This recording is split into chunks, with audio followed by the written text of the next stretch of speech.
Report out of closed session items for November 12th, 2025.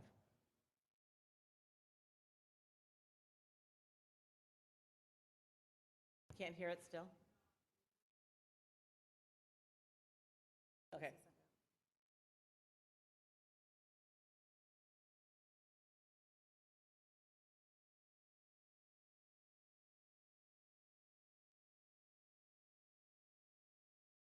Check, check, 1 2 1 2. Is it much better? Okay. Check, check, 1 2 1 2. Out of closed session for November 12th, 2025. Under Labor Matters, on item D1, number 25-1864, conference with labor negotiators, the board gave direction on this matter. There was a motion by Vice President Batchelor and seconded by President Brohard, with a vote for 7-0. Under Legal Matters, on D2, number 25-2682, conference with legal counsel, existing litigation, the board took no action on this matter. On item D3, number 25-2710, conference with legal counsel, existing litigation, the board took no action. On item D4, 25-2715, conference with legal counsel, anticipated litigation, the board approved a settlement in this matter. Motion by Vice President Batchelor, seconded by President Brohard, with a vote of 7-0 in favor. Public employment matters. On item D5, number 24-1967, the board did not discuss this matter. On public employee performance evaluation matters, on item D6, number 25-2494, interim superintendent of schools, the board did not discuss this matter. On pupil matters, on item D7 through D12, the board heard these matters and will vote on the matters in public in section I on the agenda. Real property matters, on item D13, number 20-2345, conference with real property negotiators, the board gave direction on this matter.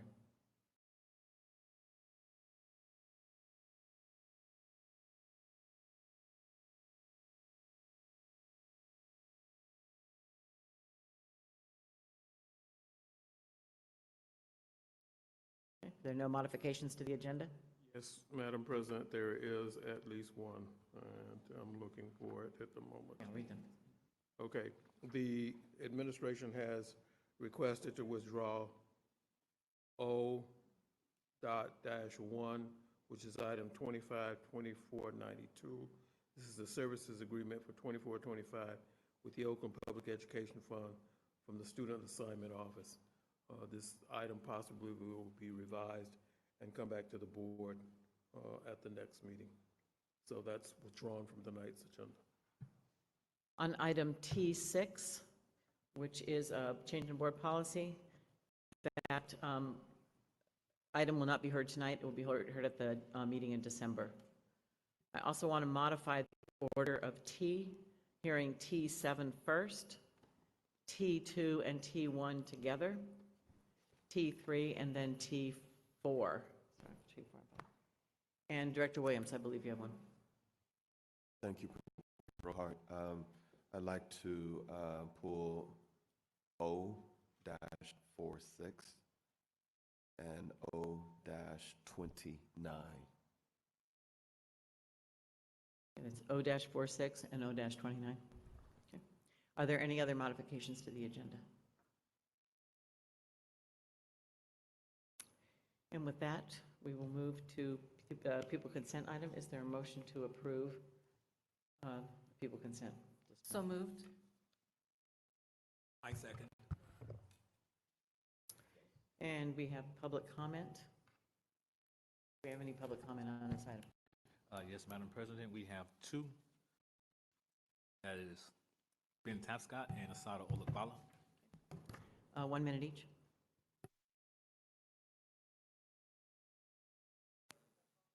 Because you don't freely disclose how these expelled students will continue their education. I did my own investigation. It appears through Alameda County that the students are directed to go to Quest Academy, the independent study program for students who have been expelled. The problem, and that's only handles kids 16 and older. Some students may be given the opportunity, this is your policy, even though you expelled, you're given the opportunity to transfer to another OUSD school. That's in your policy. Also, when you apply to go to the academy, you have to apply. You don't automatically get into the academy. There's an application process, and you can be approved or denied. Now, who's keeping up whether these students will actually get into Access Academy, if that's the case? And in order to go through the process of getting into Quest Academy, there are 9 different documents that the parents have to produce. So who's doing the research to say, once you expel a student, the proper procedure is in place that these kids can continue their education?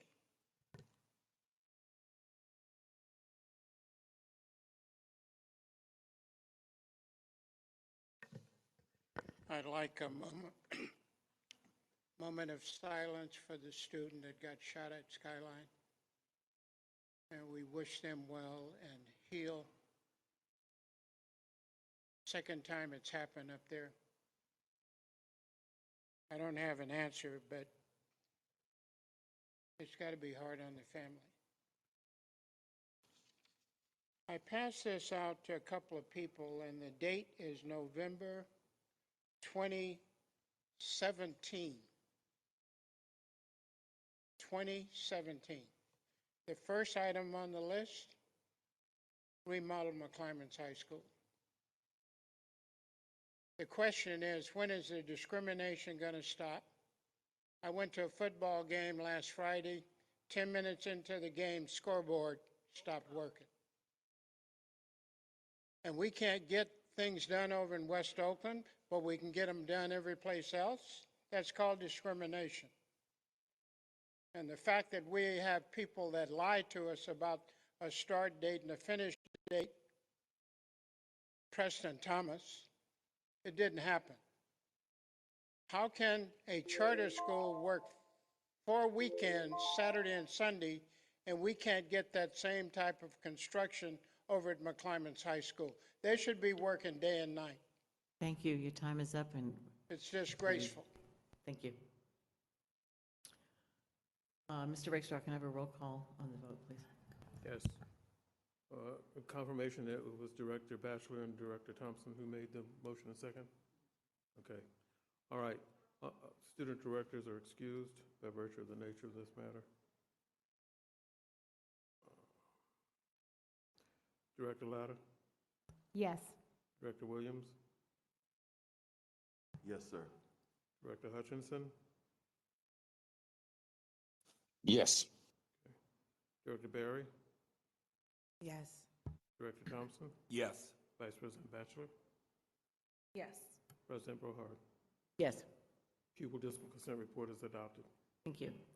The next item on the agenda is item J, which is special orders of the day, and this is a report from the Ad Hoc Committee on Outsourcing. You have 10 minutes for a presentation. Great. Well, while the presenters are coming up, I just want to take one moment and appreciate the folks who are here in the room and those who are not, which we will get to, for all of the work that this took. So I'm going to pass it off first to Ms. Tiffany Hampton-Amons to kick us off. Thank you. Good evening, board members and community members. We're here to present the recommendations to the board from the OUSD Task Force on Outsourcing.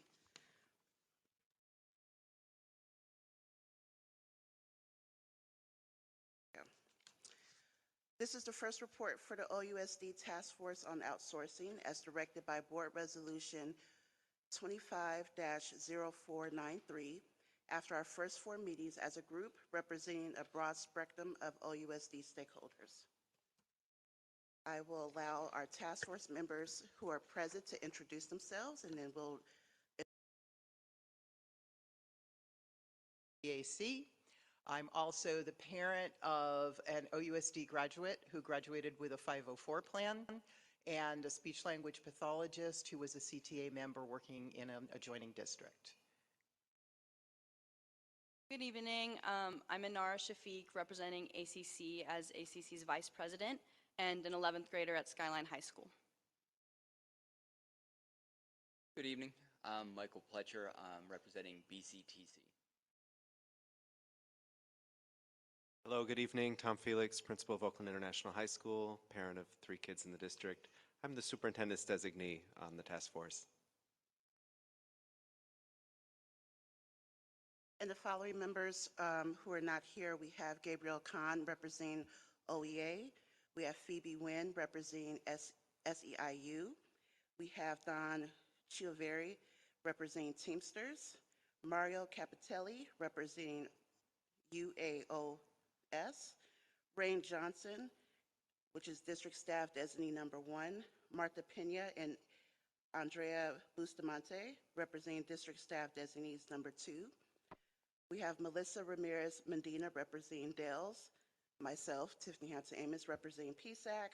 We have Linda Nguyen, who is our second ACC member.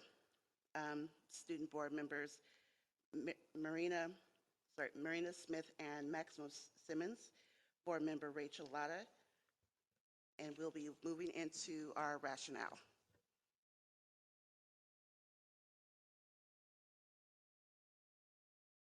The rationale.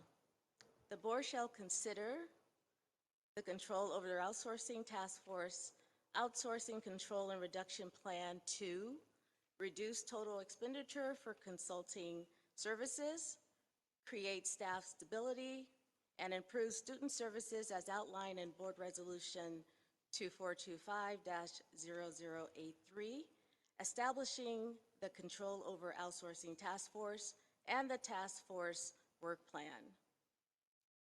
We appreciate the support we have received from OUSD staff, especially Troy Christmas, Dan Bellino, General Counsel Janine Miss Lindsay, and Intern Superintendent Dr. Sadler, Denise Sadler. Our recommendation number 1.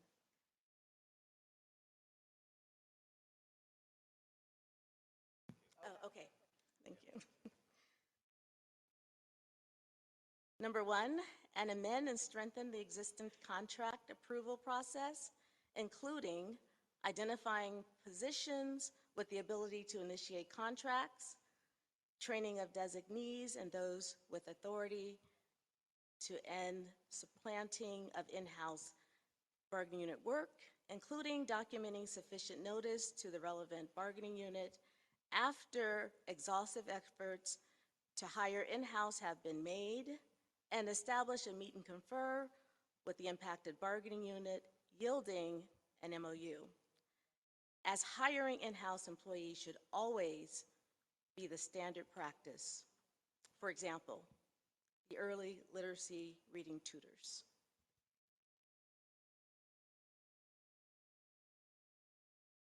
Recommendation number 2.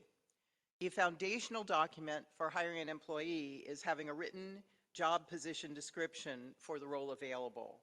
For example, staff has stated that OUSD does not have a job description for an artist in residence, which means that sites end up contracting out this work.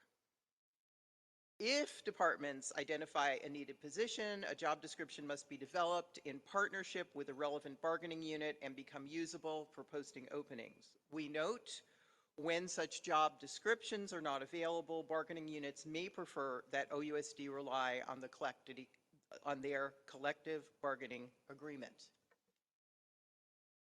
Recommendation number 3, create a database of employees who would be interested in working additional hours and or posting a board for these opportunities that employees can access. This shall not impinge upon the expansion of full-time represented positions.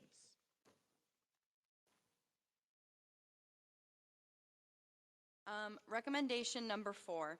Student stipends are a valuable tool for supporting students in spending their time in work that is adjacent to their field of study and may provide a foundation for future career development. As currently structured, some student stipends are processed through the district, but the majority are not. Bring as many as possible in-house. Recommendation number 5. Renewed contracts should go through the same legal and fiscal review as new contracts and have a process for stakeholder inclusive quality control and a long-term plan for in-housing.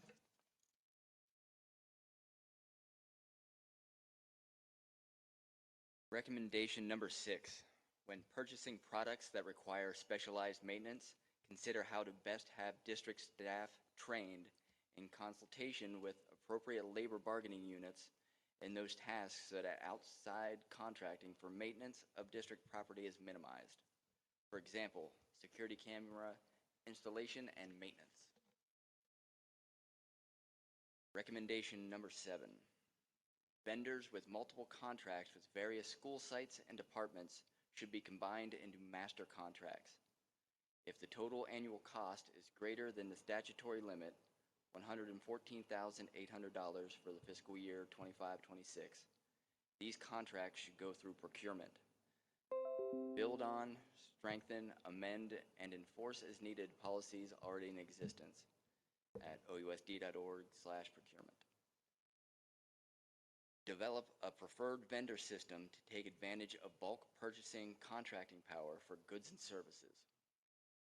OUSD has started this process with consolidation of printer contracts, and district staff has stated that there are other areas where this principle could be applied.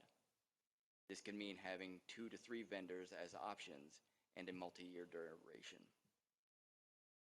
This process will take additional staff capacity and training and will need a realistic timeline for implementation, acknowledging this is a significant change from the current practice. And finally, recommendation number 8 is that we establish, or there is established, a review process for any policy or operational changes enacted to document extent of implementation, quality, and fulfillment of purpose. And relatedly, as a next step, without careful implementation, these recommendations could cause significant disruption to direct services to students and families. While the recommendations are intended to result in shifts in terms of staffing and how services are provided, disruptions can be mitigated with phased implementation of new procedures, time for extensive training of existing staff to honor new guidance, and hiring of new staff in procurement to manage anticipated increase in master contracts, and time for collaboration between OUSD and labor partners to meet and confer, update job descriptions, and facilitate in-house hiring. Thank you. So we've given some thought of how to take questions, which I think Director Alada, are you the one who's going to represent that? Yeah, I can. Okay. So as you note, as was noted in the board memo and in the presentation, the people on this committee decided at the onset to work as much as possible with consensus. So these recommendations and the wording of the whole PowerPoint and memo was done through consensus. And so we are happy to, I mean, you can certainly, if board colleagues have questions, some of them we may be able to answer, but for most of them, I will take those and we will produce a consensus-based answer for those questions. But first, we need to hear from the public, so if there are public comments or public questions directed at Director Latta. Do we have any public comments? Yes, for public speakers' comments, we have Ben Tapscott and Asado Labala. 1 minute each.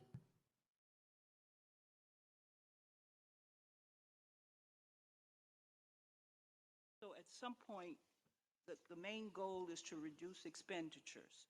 So with any recommendation, what cost saving is involved once you implement whatever you're doing, okay? Because that's your main goal. Then you have something that says amendments and hiring how in-house should always be the standard practice. But it's based on qualification and certification, and that has to be determined. Student stipends should be based on meeting some type of criteria. And what is the criteria? Renewed contracts should be based on some performance evaluation before contracts are renewed. You need to have a fiscal impact statement on anything related to this process you're going through. You need to have extensive training for your staff, and increase management, determine whether you have additional staff and oversight who's going to be a part of that to make sure it's done correctly. There are many components. With 1 minute, you can't go into it all. But if you really want adequate participation from the public, you can't do it in 1 minute. Next speaker, please.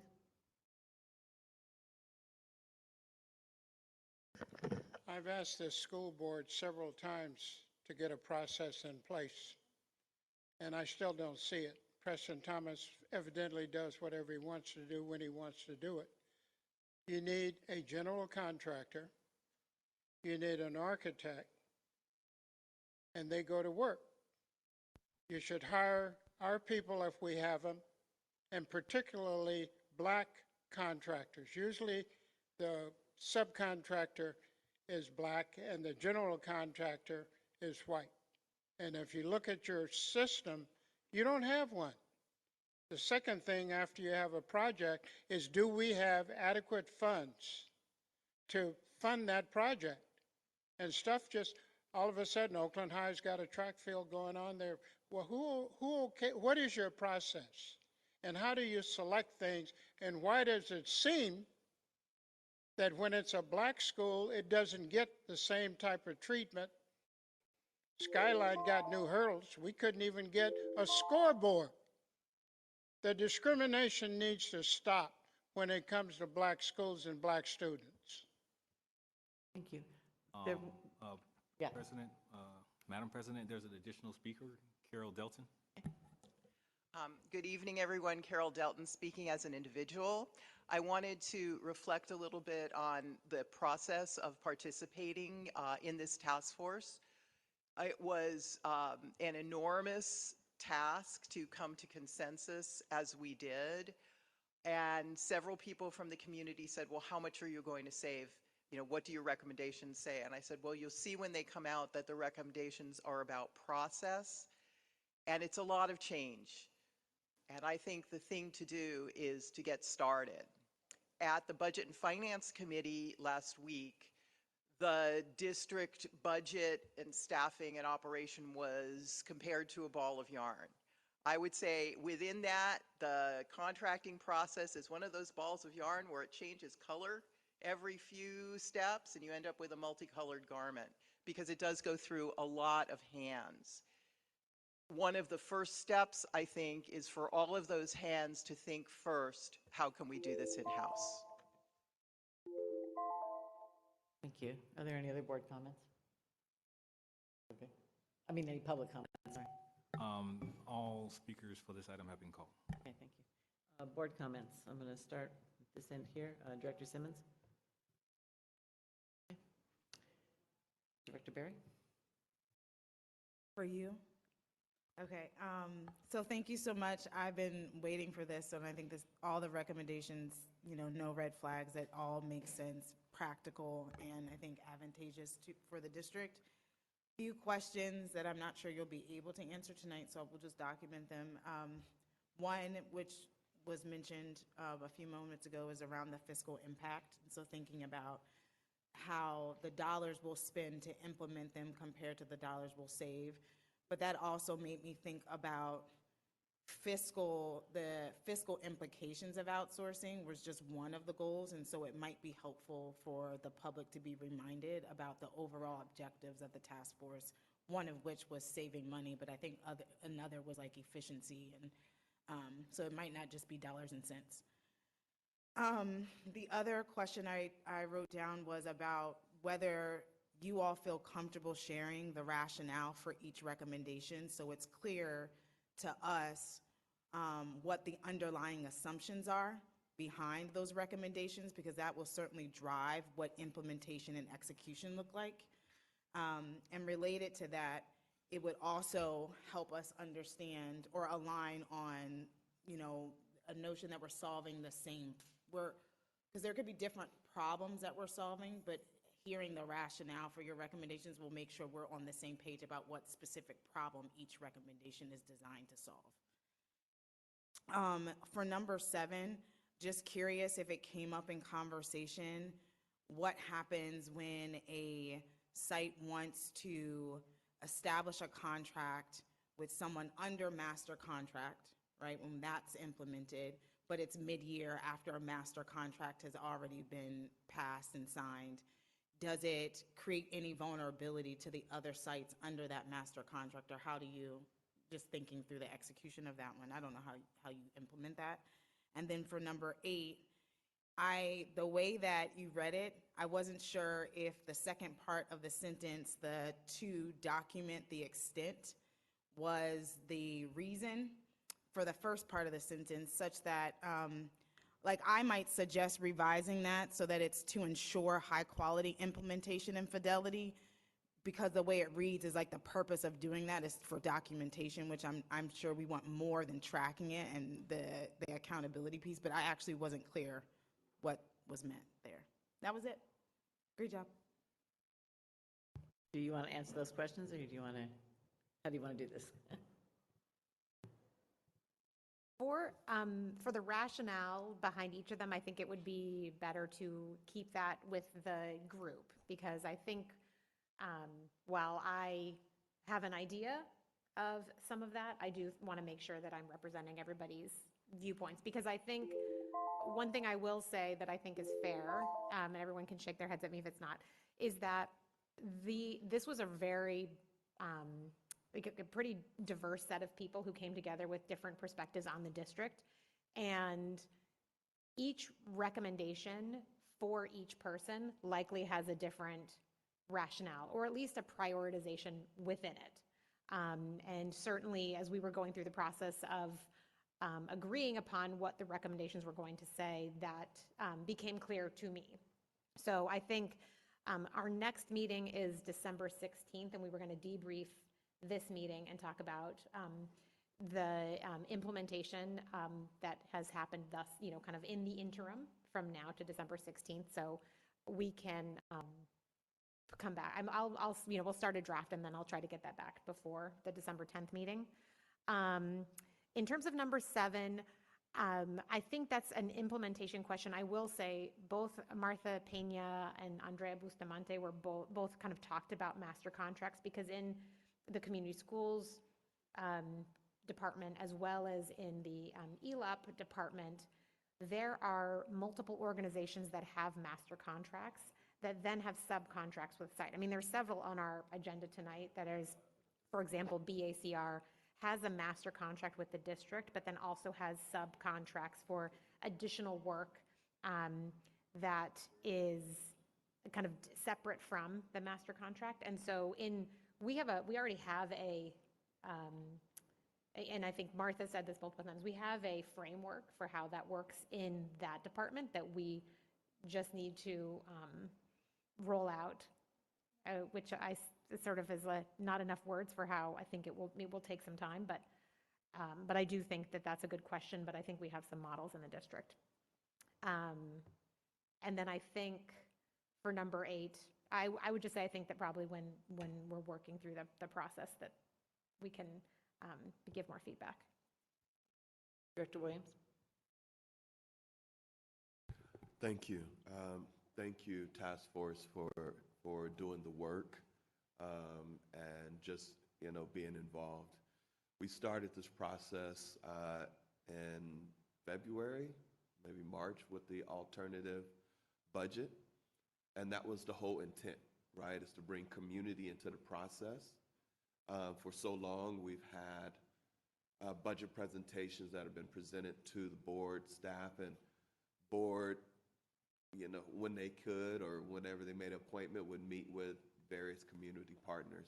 But bringing you all together and to have these conversations and bring different perspectives is very satisfying to hear. And I'm really, really happy that you started this. And my hope is that it will be a continuation of a best practice that we utilize as we're moving forth and looking at our budget, looking at what our priorities are, looking at what our vision is, and that everyone comes to the table with their perspective that maybe will inform someone else, right? You actually will be listening of ideas that you may not have thought of before, or understand there's always intent. I say this a lot. There's always intent, and then there's impact, right? So we always come with, oh, this is my intention, but it may land differently for a different group of folks, right? And so understanding or hearing that feedback from a different community member, I think is very valuable. And I'm just happy because what I've always emphasized with this superintendent, this board, previous superintendent, previous board, is what is our best practice? What are the best practices that we're going to use as a district that actually will be inclusive of having all voices at the table, and also think about how these things land on our particular employees. We know, especially for our classifieds, they don't work in the summertime. So I think that we do have a moral obligation. We do have an obligation to actually see if there's work that they would like to take on during the year, so maybe they can save some money as well. Many of us is fortunate that we do work 12 months, others do not. So being that there are opportunities now in our contracting and in our in-house evaluation to see who else may want to take on the work, I think it's fantastic. Lastly, I just really wanted to lift up the fact that, I think that we are now getting to a place where we can use this as a model for other committees to be engaged. We can have that, and I've really been talking to folks about having a special ed ad hoc committee that can look at supporting and lifting up our young folks in many ways. And then there could be also models for other things as we move forward. I'm going to jump off. Thank you, Jennifer. Director Thompson.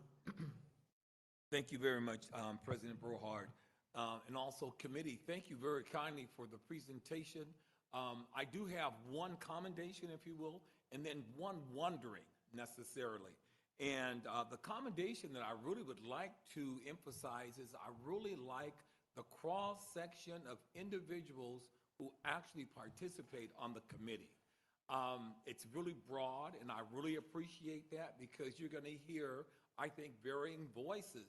And as a result of hearing varying voices, you can make your whatever you produce, you can make it firmer. And so I really appreciate that.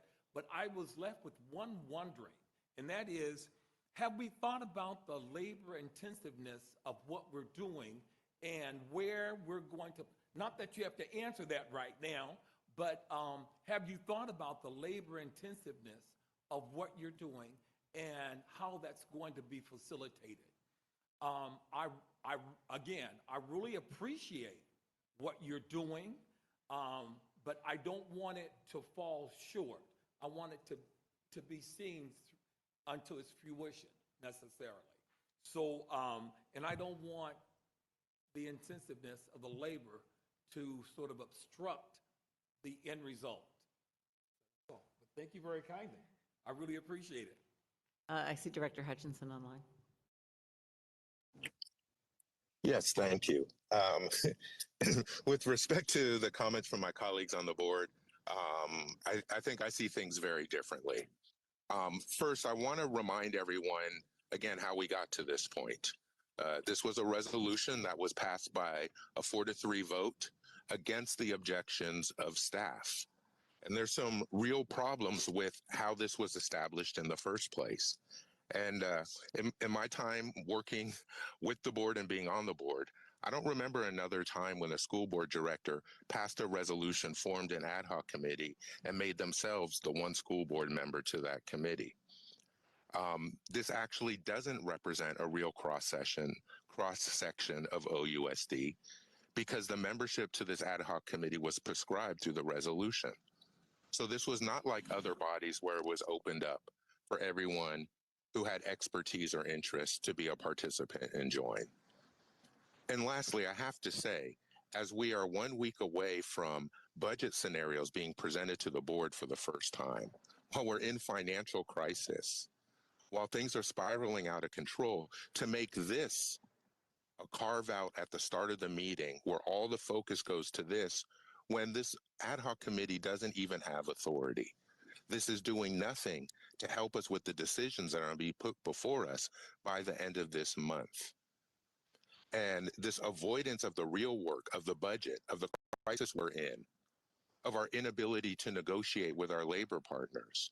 All of these are crises right now, present day, and instead we're not spending an hour on recommendations that definitely will never be implemented in time to affect the budget process that we're going through. We have to be able to do better. And if anything, if this was work that should have been done, it should have been assigned to the Budget and Finance Committee, which is already established and has much broader participation. This is not the way we're supposed to be doing things.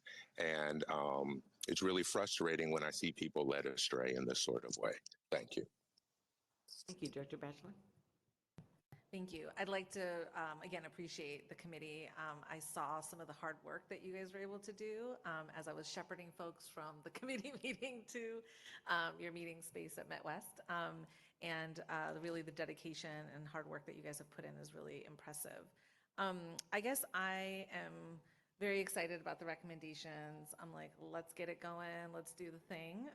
And so 2 questions that come up for me is, as it was presented, there needs to be kind of a phased approach for some of this so that there isn't kind of a shock to the system and some confusion.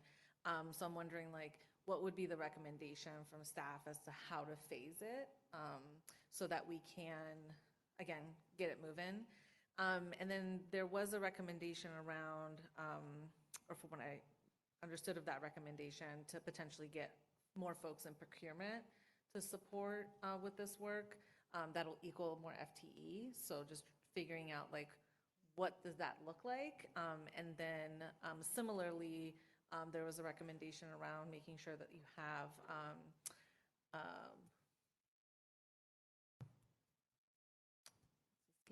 job descriptions for positions. What would that look like FTE-wise for the HR department to make sure that they're fulfilling that? And then also with labor relations, if there is more need to negotiate and meet and confers, is that something that we can have an outside team work on, or is that something that will need more FTE kind of in those departments? And those are the only 3 that kind of came up for me, but if there's others that, weren't as maybe,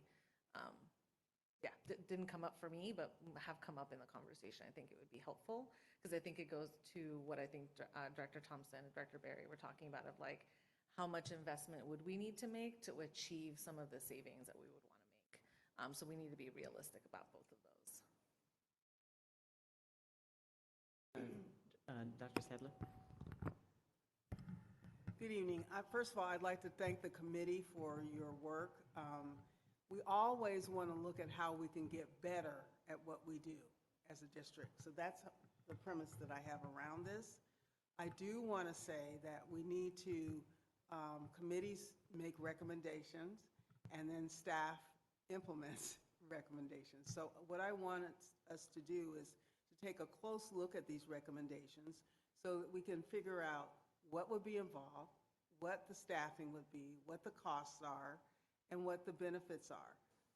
Clearly, there's some specific recommendation that may help us get better at what we do. So I'm always eager to hear from our community and from people who are very committed to this district, their ideas about how we can get better. So there definitely will be some costs. There will definitely be some specific recommendations. That's why we have to be thoughtful about anything that we choose to do that we implement. So I just want to thank the committee for coming together, giving their ideas, working together. And I see, quite a few people who are on the committee, and you all are hardworking people who care what happens to our district. So I just wanted to acknowledge that, but also say that staff will need to look at all of the recommendations, figure out what's a good first start. Because contracting has so many steps. Having worked through this, having been a site leader, there's a lot of processes. There's certain things like even with buildings and grounds, there's requirements to use contractors. There are requirements, legal requirements. There's lots of things for us to consider as we do this work. But I'm not opposed to being mindful and open to how we can get better at doing our work as a district, figuring out what we can prioritize and how we can start a process. Thank you. I also want to commend the committee, the ad hoc committee, on the work. I think plowing through our contract procedures and our outsourcing and the different questions that you guys had to address, I'm really impressed with the work that you did, the presentation tonight, and really appreciate the work that you did.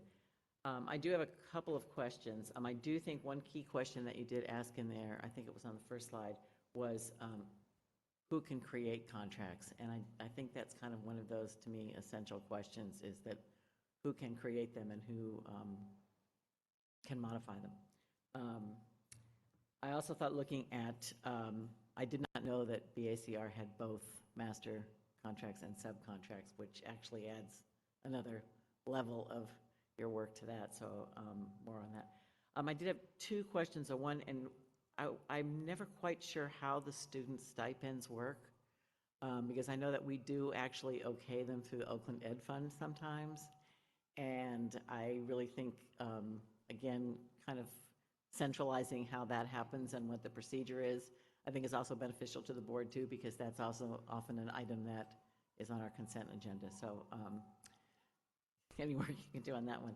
My last question really comes to the database on extra hours. And I guess my question is, as employees get close to retirement age, does that time count towards their retirement? And I know if you're younger, that may not seem like a huge question, but when you've worked a lot of these extra hours and you see that you're only credited for a certain number of years' work, is there a way to actually make sure that that those stipends count for more, for teachers than their other I forget what the other thing is called, the other add-on thing that you got for stipends, but so that actually counts towards retirement for you. But again, amazing work, and I think this is really a start in how to involve our community in being a part of addressing major issues in the district. Thank you. And then one last thing before we wrap up, just to, is that, I think there has been, district staff who've been involved with, kind of, I would say, like, just keeping and supporting the work of the task force and attending meetings. And so I think what I'd like is, ideally my board colleagues to join me in adopting the recommendations from the committee, from the task force, since to Director Hutchinson's point, we don't have any authority on our own. So I'd like to make a motion that we adopt the recommendations. I think just as a sort of a subset of that, some of the recommendations are also directing you, Dr. Sadler, our superintendent, to just enforce some of our current contracting board policies, and then bring a report back by December 10th board meeting about where we're at with implementation. Unfortunately, it's not noticed as a motion, so you could come after your December meeting with a motion to adopt the resolution. I'd like to ask our parliamentarian for clarification on that, because my understanding is at any moment we could make a motion and then have a vote on a specific item. Well, why would this need to specifically have No, it noticed? it's not noticed as a voting item, therefore you cannot take an action. You didn't tell the public in advance that you will be taking an action on these items, and the public right to weigh in on it is not before you tonight, so it's not in order. So only noticed items in which we have noticed that they will be voting items. Yeah, can make a the motion. phraseology we use is usually adoption of or possible discussion and possible recommendation, which gives the appropriate notice to the public that the board may be taking an action on this item, and if you wish to weigh in on it, you have been hereby noticed, and as to what the possible outcomes may be before the board on the night of consideration.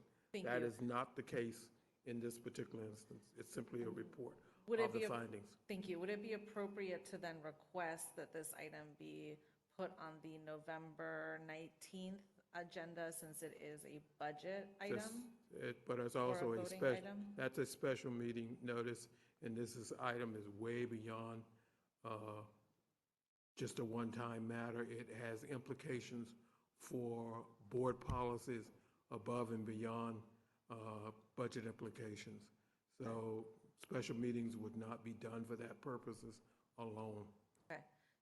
Can I make one other request? Because I think one thing I just wanted to, because again, I think I hear general support from my colleagues, which I really appreciate, considering all of the work that the committee has done.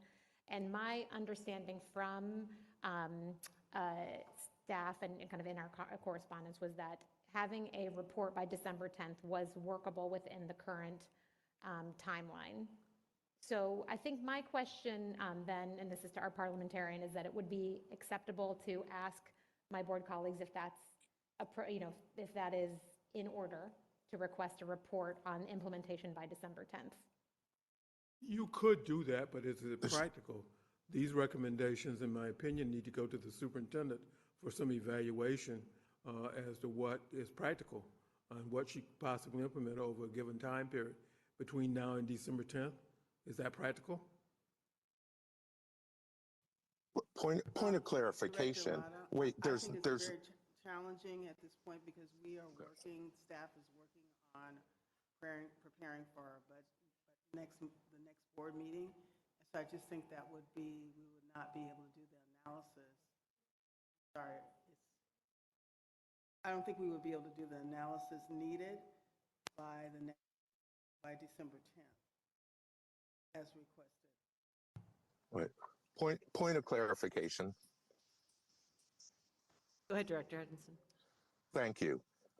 We've just been told, because as everyone should know this rule already, it wasn't noticed, that there can't be a vote on recommendations tonight. So what are we even talking about a date for implementation? There's nothing that's being voted on tonight. There's nothing to implement. And before something could be voted on to possibly be implemented, there needs to be vetting of that resolution.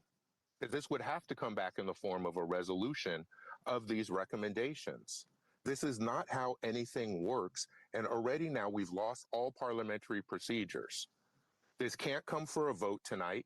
It was noticed as just presenting the recommendations, and if any directors want to work on this afterwards to bring it forward as a resolution, everyone has that opportunity after the meeting. But why are we going through these circles now when we all have been told we cannot vote on recommendations tonight? There is no vote on a recommendation tonight. That's not what we're talking about. So I think if it's okay with you, Director Lada, I'm going to move on. Okay. And again, thank you to the task force. That was really excellent work. The next item is our 10-minute presentation from our student director, Maximus Simmons.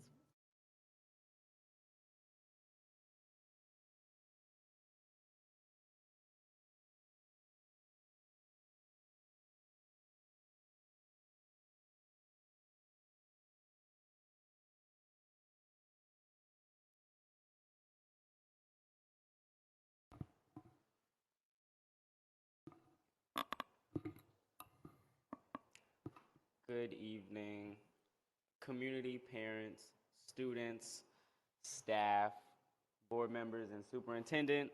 For today's report, we will be going over all city council updates and some community events and resources that would be beneficial because of our government shutdown. So some all city council events. All City Council is having their second high school general meeting tomorrow from 11 a.m. to 2 p.m. This general meeting is open to all high school students at any high school. So if you would like your child, nephew, niece, friend, cousin, I don't know if I'm missing grandchild, to go to one of these meetings, you can RSVP right here. The RSVP link is on the flyer. You can also scan the QR code on the flyer with your phone. At these meetings, me personally, our Director Smith is a part of the high school committee. I'm a part of the middle school committee. I've been to about 2 of these meetings my entirety on All City Council. But at these meetings, the high school students go over different things that's going on within the district. It's kind of like our middle school meetings, but a little more in depth. We go over problems that we see in the district. We go over workshops like this one right here, who makes decisions in the district. So in these meetings, we're really showing our high schoolers how the district works. We're getting them prepared to be leaders. We show them what a leader looks like.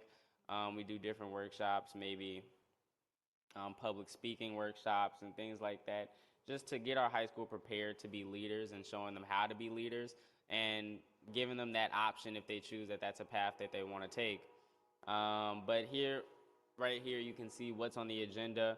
So we have the welcoming from the young adult program, and then we'll do a workshop, and then we'll learn about the budget, and then there's a special thanks to Troy Christmas and Lisa Grant Olson, our chief finance officer, chief business officer. I say chief finance, I've been getting it wrong. Chief business officer, apologies. But the location To need. but also there's a lot of, this is not on here, but there's also, so if you want to come meet some of the better practices around our students letting out their anger. We need to have better practices centered around letting our students understand where their anger comes from. And I think a lot of the times, a lot of our students will continue to be angry because there's anger mixed in with ignorance. And when we say ignorance isn't a bad term. It's just they have a lack of knowledge as to why they are angry. And that lack of knowledge makes them angrier. So I think we need better practices centered around helping our students feel seen and giving our students an outlet. And I think this is what can happen when they don't have that. But thank you. This concludes our report. And Director Smith is with us in spirit today. She's come down. Little sickness, but she's here strong. Thank you. Are there any public comments? Yes, Madam President, we have Ben Tapscott and Cynthia Molina. Okay, 1 minute each.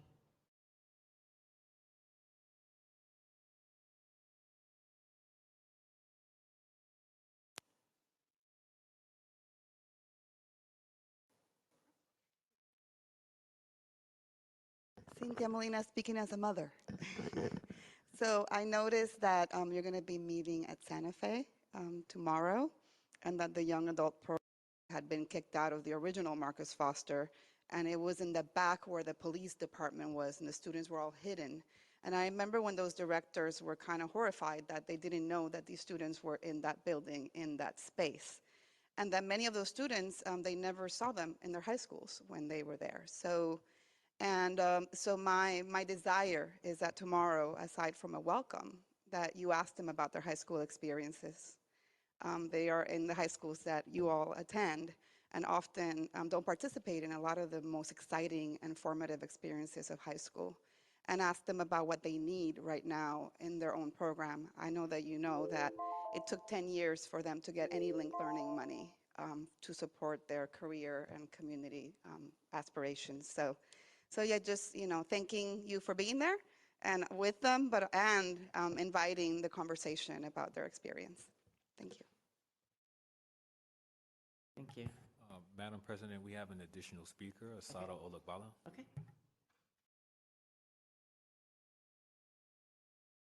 I want to thank you for having a conversation about what happened today, because one of the problems why we can't address what's going on when we have circumstances of students having violent confrontation is this district tries to hide too much. We lost one student Friday, and 4 other students were injured, truant from Oakland Tech. And we didn't hear the news about, this is Friday morning, it was on the news Monday afternoon, and some people still don't know it happened. I'm glad Bay Tech is here today. I was in Bay Tech's meeting when they were discussing the problems they were having with Rugsdale and all of the situations of violence they had to deal with. I came to you and told you something needs to happen. They were hiring a security guard that meeting. They had to move because of Rugsdale. Somebody died because nobody paid attention to the fact that it was brought to your attention that things were going on at Rugsdale, and it's still going on at Rugsdale.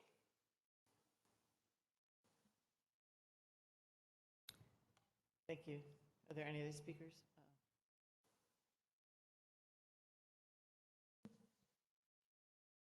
I came to Oakland in 1963,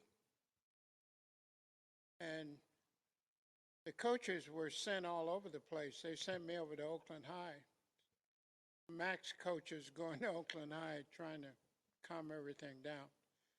I think it gives you an opportunity. We had all boys assembly at MAC, and we talked about different ways to settle your differences prior to you fighting.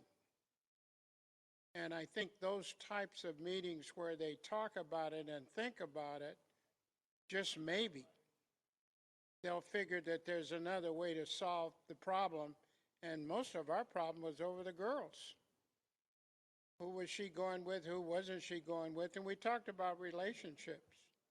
And students came forward with some great ideas. So maybe we need more of those where we sit down, all the boys, even girls. Now girls are fighting more than boys, and it's usually fighting over boys. Thank you. Are there any other public speakers? All speakers for this item have been called. Thank you. Board comments, Director Hutchinson?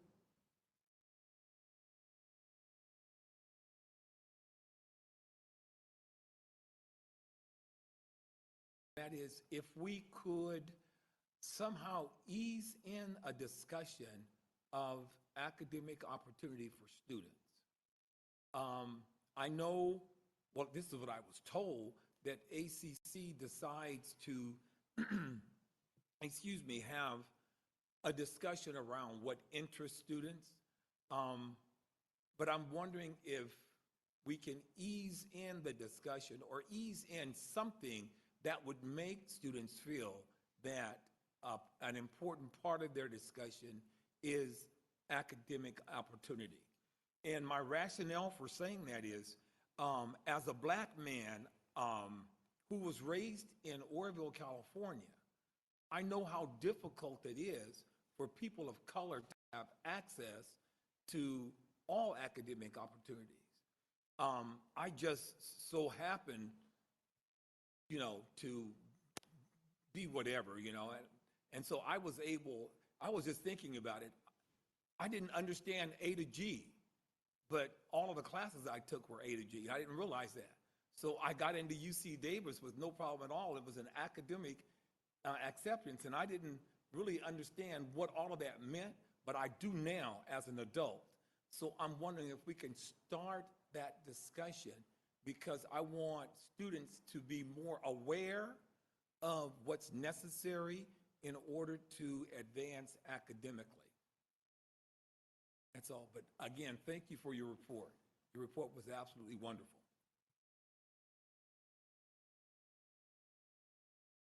I would, Director Simmons was celebrated at the NAACP Gala on Friday night. Director Barry and I were there, as well as Director Williams, and he gave the most dynamic speech that was just incredible. So his ability to lead, to ring the bell around critical issues, I am so grateful that the NAACP acknowledged him. The mayor was there also acknowledging him for his service to the city as a whole.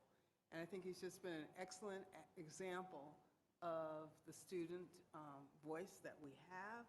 I think there's been good work that's been done around leadership, and the fact that you continue to support it growing and being a part of just, again, ringing the bell around our needs in this community. So I just felt so proud to be able to witness your acknowledgement, to see your grace in terms of speaking to the issues, and just your continued energy to want to do more and to remind us of our purpose, to remind us of our focus. And so, I just had to say something about that as we think about the remarks that were made and the concerns that we have in our community. I also want to acknowledge your leadership. So thank you. Oh. I think we really need to lean into the Sorry. mic. Yeah, I'm sorry, I couldn't, you couldn't hear me that well. Okay, well, anyway, I was acknowledging Director Simmons for his service as a leader in this community, and the fact that the NAACP acknowledged his ongoing work, his leadership, his skills, and his remarks, which I really want to make sure are shared. We have a copy of his remarks that I think everybody should hear, because it's a message for our ongoing work. So I just wanted to acknowledge you in public. I know Director Barry was there. There were many people who had a chance to hear you and see your work. He also mentioned, and I want to just say this one more thing, that he mentioned that his grandmother is Ophelia Long, and those of you who've been in this community like myself a long time know that she was the executive director of Highland Hospital and was very vocal in this community around advocacy for the health of our youth, the health of our community, and you can tell it's in the DNA. Thank you.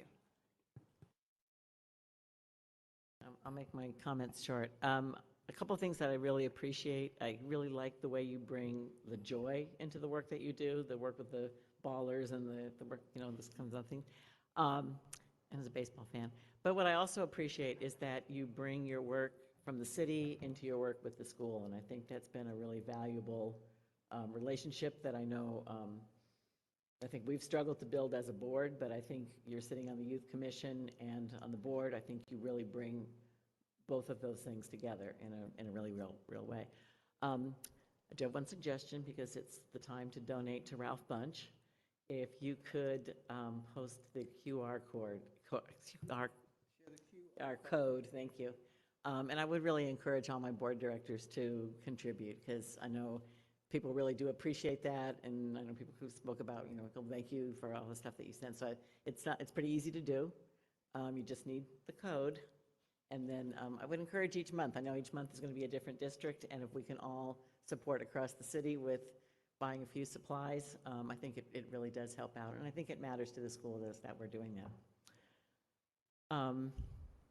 I also wanted to mention one thing that, and it's just a shout out to another ACC member, is I met with the vice principal at Met West, and Iman, I do appreciate your contributions. I want to name them correctly.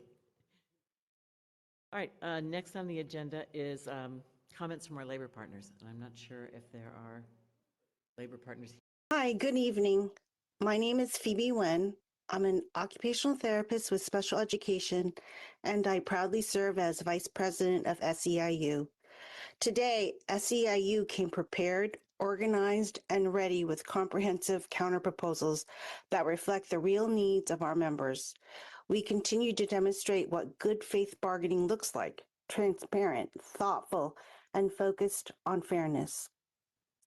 Today, OUSD's bargaining team showed up to the table, as it has many times over, blatantly and unabashedly unprepared and empty-handed.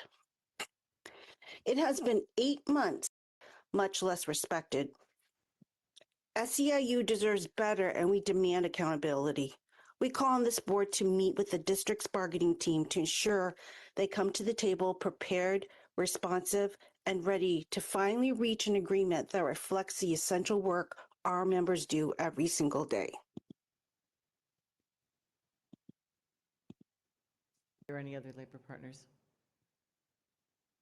There are no hands raised on Zoom, and I believe none in the room. Okay, thank you. Next on the agenda is item N, which is superintendent's report.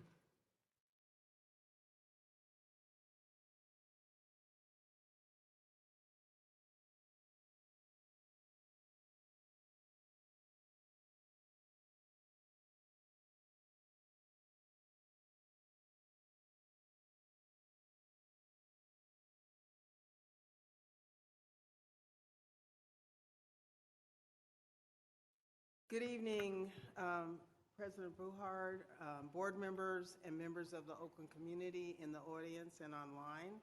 I'm honored to share tonight's superintendent's report, a reflection of progress, partnership, and commitment that continue to define Oakland Unified School District.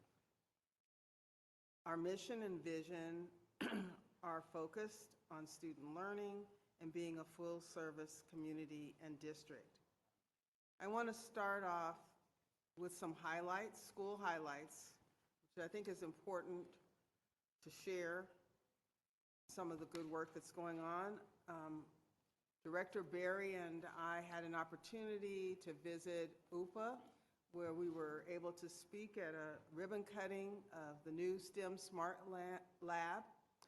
It was donated by a foundation, the Campus Foundation, and the students were able to actually demonstrate using the lab, which included 3D printer, robotics kits, drones, and podcasting. Students were a part of the design and process, and I had a chance to interview students and talk to them about how they felt about this new experience in their school. In the past, they were working in a crowded library and didn't have the opportunity to participate with learning in this same way. So we're really excited to identify a STEM resource at one of our sites. I also wanted to focus on literacy. We had the state superintendent, Tony Thurman, visited one of our school sites, Korematsu, where we looked at new ways of providing literacy to our students, and particularly maximizing one-to-one tutoring. This process supported the development of strong readers and was funded by Steph and Aisha Curry's Eat, Learn, Play. So we looked at the data to see actually how students were doing with this particular program. We had own pace, developing their learning skills. And so this is something that we are looking at and evaluating its impact and the potential throughout the district. So I just wanted to acknowledge we had our state superintendent joining us to take a look at this particular program. And then more recently, on October 24th, we had an expanded learning team at Northeastern Mills, in my book, where many of our staff were on campus to participate in a Lead by Learning Inquiry and Action Forum. And several of our staff were participants and received acknowledgement and awards for their leadership around advancing literacy. It's the Anna Reichert Award. She was a very well-known, respected Oakland teacher who was innovative around the focus area of reading. So I just wanted to acknowledge our staffs receiving those awards. And then moving on to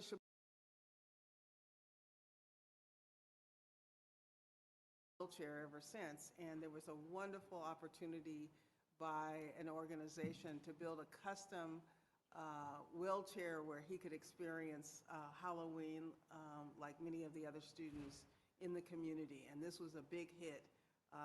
Everybody was excited for him to have this opportunity and to be able to just feel good about connecting as young people do on Halloween. Lastly, I'd just like to highlight several events that I attended. One of them was the Oakland Ed Fund's Oakland Grown Student Art and Music Festival, where we had many of our students participate in ballet folklorico. As a part of that, we had several bands from Roosevelt and Castlemont and several of our sites. We had art exhibits. Actually, one of our retired teachers from Oakland High, Jackie, I saw her there working with students. It was really exciting. And then later on that week, that Friday on Halloween, I went over to Melrose Leadership Academy, where there was a wonderful program at Sherman, and there was also two friendas that were provided. One was in acknowledgement of the custodian who passed away in September, and I thought it was just exciting. The kids came up with the idea themselves to acknowledge this custodian who was so well loved, and so you'll see a picture of that. And then finished that week at Martin Luther King at a health fair that was organized by the sorority, AKA, where they brought in all sorts of health professionals. We had lifelong dental group there, and you see a group of dentists who volunteered on their Saturday to come in and work with families. They had several different health resources for families, and it was very well attended by the neighborhood. So I really want to acknowledge Joy and the many activities in different parts of the city and different districts. Now I'd like to focus on an attendance update, and I am very pleased to say that we are at an all-time high in terms of teachers' attendance reporting. 99.7% of our teachers at 59 cents are maintaining perfect reporting. This is really critical. And we reduced severe absenteeism at 4%, and which is a major movement when we look over the last 4 years. This is something that we've been focused on, particularly for African American students, our unhoused youth, and students with disabilities. There's major movement in that area. And I also want to emphasize that this is the procedure, particularly for our parents and families, that on a daily basis when a student is out, this is something that we're working on, is chronic absenteeism. There's an alert sent to those students. There's a mid-morning message that goes to parents of an absent student, or usually around 10 a.m. Then that message asks parents to bring students to school if they're not ill, just reminding them to please come to school. We still need you at school. And then we want to, one of our goals is to ensure that we get the funding and most of all the students get the learning that goes on at school. So I wanted to make sure that everybody understands the noticing process and how we monitor what's going on at individual school sites. If you'll notice, there's a chart here that looks at where we are. I mentioned 4 years ago how we've improved. There continues to be ongoing work that we need to advance. But at this point, we are at, this means that students are attending more than 90% of the time. That's a big jump. And this is because we have teams at our site focusing on attendance.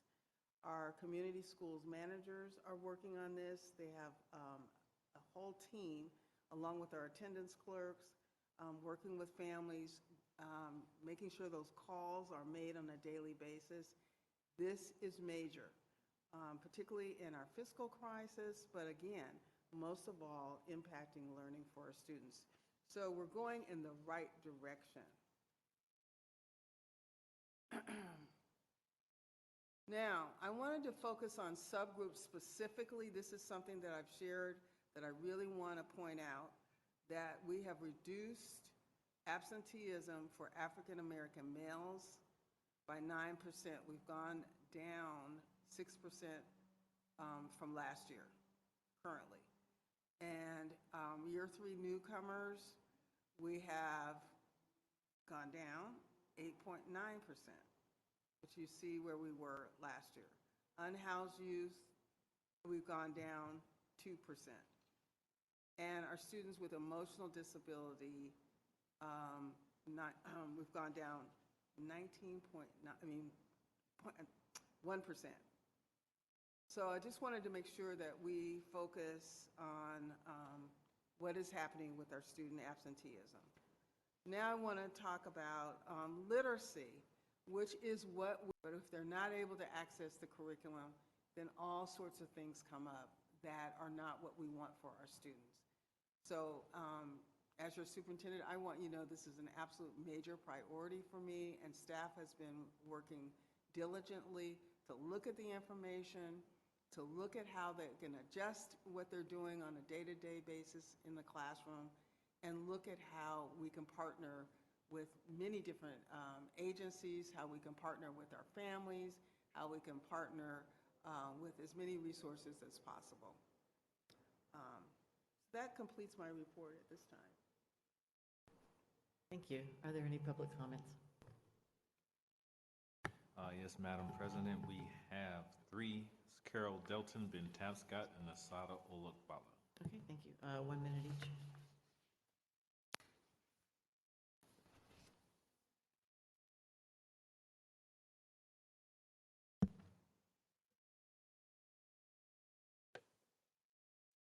Carol Dalton, speaking as an individual. Thank you so much for making public the work in increasing attendance and the success of it.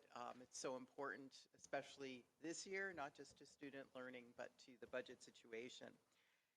I wanted to, though, focus on the literacy. The gains are wonderful. My concern is that this grant is being used for 2 contracting companies, both of which are online, one of which pays an hourly salary that's about twice what SEIU literacy tutors receive. There are another 3 different companies referenced in this consent agenda. I know of another one, perhaps there are more. I'm extremely concerned about what this does, first of all, to dilute instruction and to not have a consistent program across the district. Granted, students need different approaches, but I wish that they would first go in-house and they would be related to the curriculum as it's being taught. Thank you.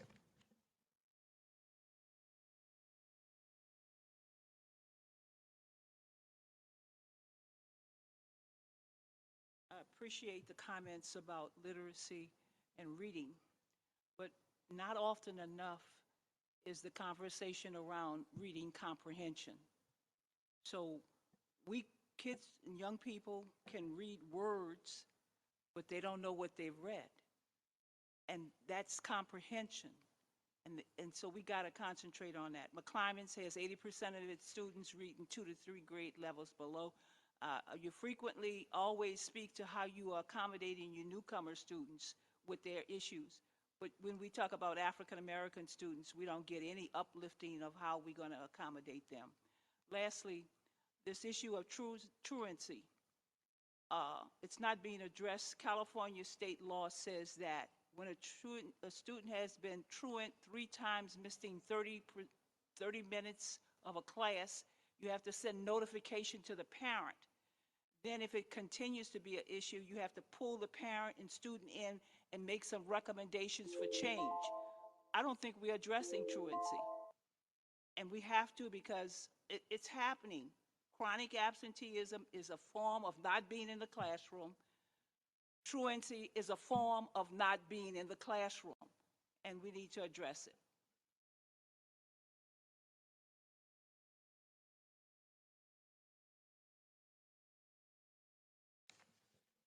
Last check, and I'm probably dating, 18 elementary schools performing at a low rate when it comes to reading. No child should be promoted until they can read at the 3rd grade level. I think that we need to hire reading specialists. They tell me, Coach, I need help because I don't know how to teach reading. No child will be promoted unless they can read at the 3rd grade level. A Saturday school where once a month the school is open for parents can bring their child to improve their reading. I don't know why we can't solve this problem. Aguilera said there are 12 schools, and I say there are 18, primarily located in black and brown neighborhoods. So we need to probably make parents a little more involved, and your child will not move to the middle school until they can read, at least until the 3rd grade level. Thank you. Are there other board comments? Looks like one on, oh. I'm sorry, public comments, board comments. Director Thompson? Thank you very much, Superintendent, for that report. It was really comprehensive. And I want to say that I thank you for actually doing this, because I said, whatever growth the kids are making, we board members, we want to see, just if it's little incremental growth, we want to see that, because that's positive, that's growth. And I know the iReady itself, well, I mean, I implemented also, and so I know that it's a test that really will allow you to see where kids are actually performing. And I really like the fact that OUSD is saying, hey, we need to use this tool in order to find out where our kids are or where our kids need some help, and then we want to immediately go there. So thank you very kindly for highlighting how the iReady is implemented in our school district. It is so very important, because it could be an intervention strategy, because if you know where the kids are, you know where to actually do some direct instruction or explicit instruction, however one wants to call it, you know. So thank you very kindly. And I mean, I could talk forever and ever about this, because this is so exciting that we are moving in this direction. So thank you very kindly, Superintendent, for taking us there. I really appreciate it. Thank you, Director Lana. Yeah, I will keep this brief. Thank you, Dr. Sadler, for the report. And again, I'll just echo Director Thompson's appreciation of all of the data, which I do think is important for transparency and to see the trends. I think my 2 questions, one is on attendance, which I've asked a few times this year, but I'll just raise up again. I would like to really understand what are the interventions that are most effective in attendance. I think that seeing growth is really helpful, and I think, you know, as a parent of 3 kids in the district, I have received some of these morning messages, text messages, calls saying, get your kid to school, are you sure you, and I do think those are really helpful. But I know that we have a significant number of our staff who either own attendance or have some part of their job helping with students, whether it's our attendance clerks, whether it's our community schools managers, whether it's, you know, the student attendance teams at the schools, the, you know, district level attendance teams. And I think, especially as we go into these budget balancing solutions, I just really want to be clear about what is the highest impact in terms of moving the needle on attendance, because certainly I don't know what that is right now. Like if someone asked me, I couldn't tell them. And then I think the other thing just around the academic data, I mean, I think I share, Carol Delton's concerns. Again, as a parent whose kid gets multiple different modalities and has done some Zoom tutoring, and I also am not totally clear about what is the highest impact use of our resources, and worry a little bit about, and that we do receive, grants, and we receive philanthropic support, and I wonder about, one, whether some of that work is the most impactful for students as compared to, say, their in-person literacy tutor, their teacher, doing additional tutoring, and also then what are the reporting requirements for those activities. So I would just say that's another thing that I just want to clarify, is what are the things that are the most impactful, and and I think that that's going to come up at Teaching and Learning potentially tomorrow, but just want to lift that up. Thank you. Director Williams.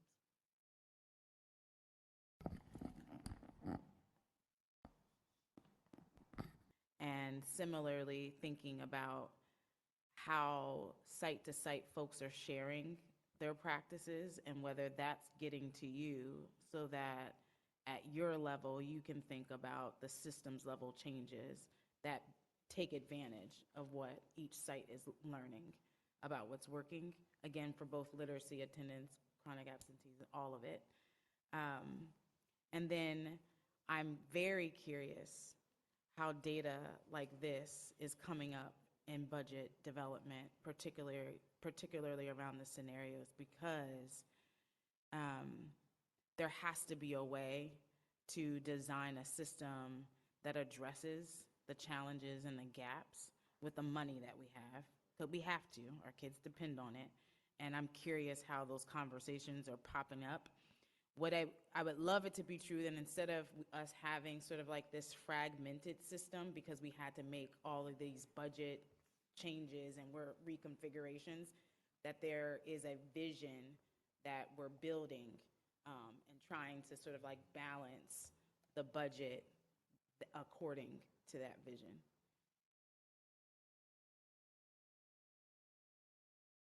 Director Batchelor.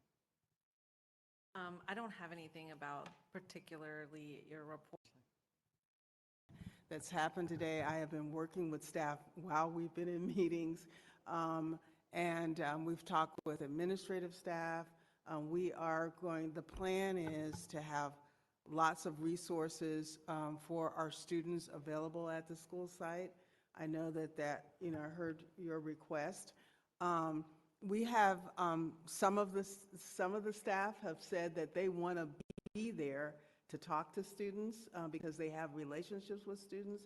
Some staff feel like they need to be off. I want to support them taking the time because everybody deals with things differently. So we want to acknowledge that. I do know that our teachers, administrative staff have a special connection with our students, and I know, so many of them have already reached out and said that they want to be there to have these conversations. So I'm expecting to have a variety of options for our students tomorrow. We will have additional staff. I plan to visit the site tomorrow. Our mayor was up there today. I know you are very committed because we've talked today about the community. And this is why I really am so sensitive to having resources for our students to be able to talk about how they experience school, how they experience just developing as young people. And it was mentioned earlier, back in the day when things happened, I think it was Coach Tapscott talked about this, there used to be like when there was a problem, there might be a fist fight. Well, now we have the element of guns, we have the element of just, not being able to communicate emotions, but we do have more tools. We have restorative, frankly. you know, about making decisions about what they want for their child tomorrow and the next few days. So we will have additional staff, we will have counselors on site, we will have additional substitute teachers available to cover, because there may be some conversations that teachers need to have with students that are outside the boundaries of their regular classroom schedules. So we're thinking about all of that. We're thinking about the administrative staff that had to address this. And I'm really proud of how they work through this as a team. So I'm concerned about all of our students, and I'm just saying this publicly. We'll continue to discuss this, but I want everybody in the public to know that I'm deeply concerned about it and want to make sure that we think about all the options to support our students in the best way possible.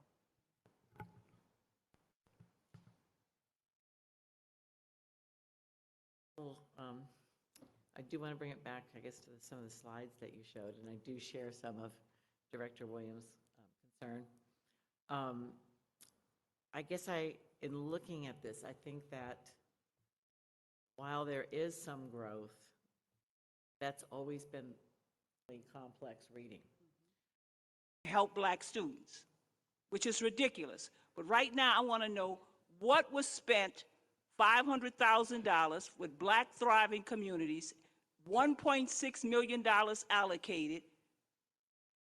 This is ridiculous. We are doing nothing for African American students, and I want to know, where did that money go? And I'm going to ask over and over again, where did that $500,000 go? Thank you. Next speaker. All right, I could really use 2 minutes because I'm going to talk about the skyline safety. And that's important. I was there today, but I left before the incident. And I'm going to talk loudly as I pantomime out what needs to be done here. I might not use the mic totally. Basically, you've got the front of the school.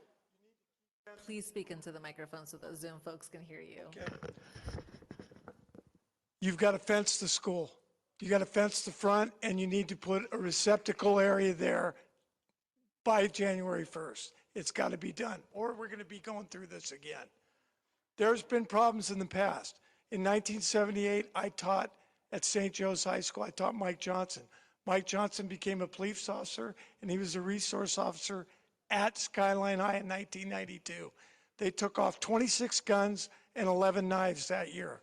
It's not that bad, but the next guy might kill some people. So what you need to do is fence it all the way around to the portables and have a receptacle area. If you don't, we're going to have more issues. And I don't know what else to tell you. Here's my recycle day. I will be there tomorrow. I will also be available as a substitute if needed and not paid. I don't want to be paid. And I'm running a varsity versus alumni basketball game Friday. Thank you. Last speaker, or is there one more? I think Ms. Dalton, yes. Go ahead. I've got some pictures I wanted you to take a look at. I don't understand when or how this board is going to understand what's going on. They told us 2 years ago they were going to start on a remodeling. It didn't happen. Preston Thomas didn't tell us the truth, and he's lying again. I just found out today they've got it blocked off over there. I'm thinking, oh, they're doing some remodeling. They're not doing anything. Nothing.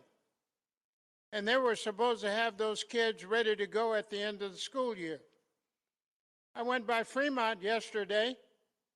Who authorized that and who permitted that to happen? Back again to Fremont. Every high school has had something done in the athletic department except McClymonds High School. The discrimination is terrible. And I said, what are you guys looking at? Who's responsible? I told you Preston Thomas doesn't know what he's doing. Coming back again and nothing. I thought, oh, the door is closed off. They're remodeling. I found out today, nothing.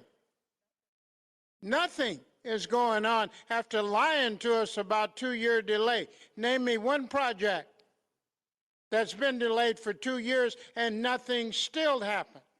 I asked for that boiler back. Didn't get it. Thank you. Last speaker for this item? It's disgraceful what's going on. I apologize. There's two more speakers. Nothing's Ms. happening Delton? over at that school.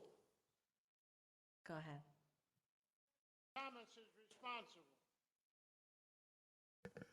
Carol Delton, speaking as an individual, I want to make two comments that relate to last week's budget and finance meeting.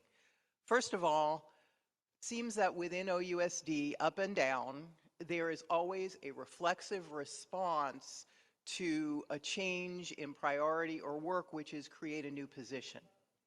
You need capacity, you need priority, you need a change in how work is allocated. You don't always need a new position. I'd also like to reflect that Ms. Grant Dawson directed us to look at the fiscal sustainability dashboard and the changes that occurred in OUSD in central staffing between the 2018 and 2019 years. So I compared the ends of 2018, 2019, and I compared this year. It turns out that between 2018 and 2019, there was a significant decrease in central staff. More than 2/3 of that decrease was custodial staff that's accounted for differently. Another number of that was special education staff becoming accounted for differently over an overlapping period of 3 years. This year, 2025, 26, there are more central positions than there were in 2018-19. This is what Ms. Grant Dawson directed me to. Thank you. We have one last speaker on Zoom, Ms. Sheila Haynes. Haynes, can you Hi, speak? can you guys hear me? Yes, we can hear you. Go ahead. Yes, we can hear you. Go ahead. Yeah, I was actually signed up for the superintendent's report. I don't know what happened. I hope I can get more than a minute. I just wanted to thank the superintendent for being the first to have conversations around hate speech. Although I have been pushing for music for the last year, we've been asking for the reinforcement of love for over a decade. With all that's going on in the world, there has to be a culture shift. The threats of the National Guard coming in, we don't need that. What we need is for our youth to be in a loving environment.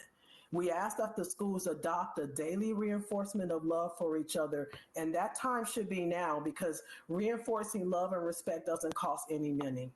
Again, I'm grateful to the superintendent for having conversations around hate speech, and with all that's been cut around us, with the more threats to the schools, and we can at least mandate the safest environment with a ban on hate speech. Many altercations that turn violent starts with verbal attacks, and although my hope is for district-wide music, the district has to achieve financial stability.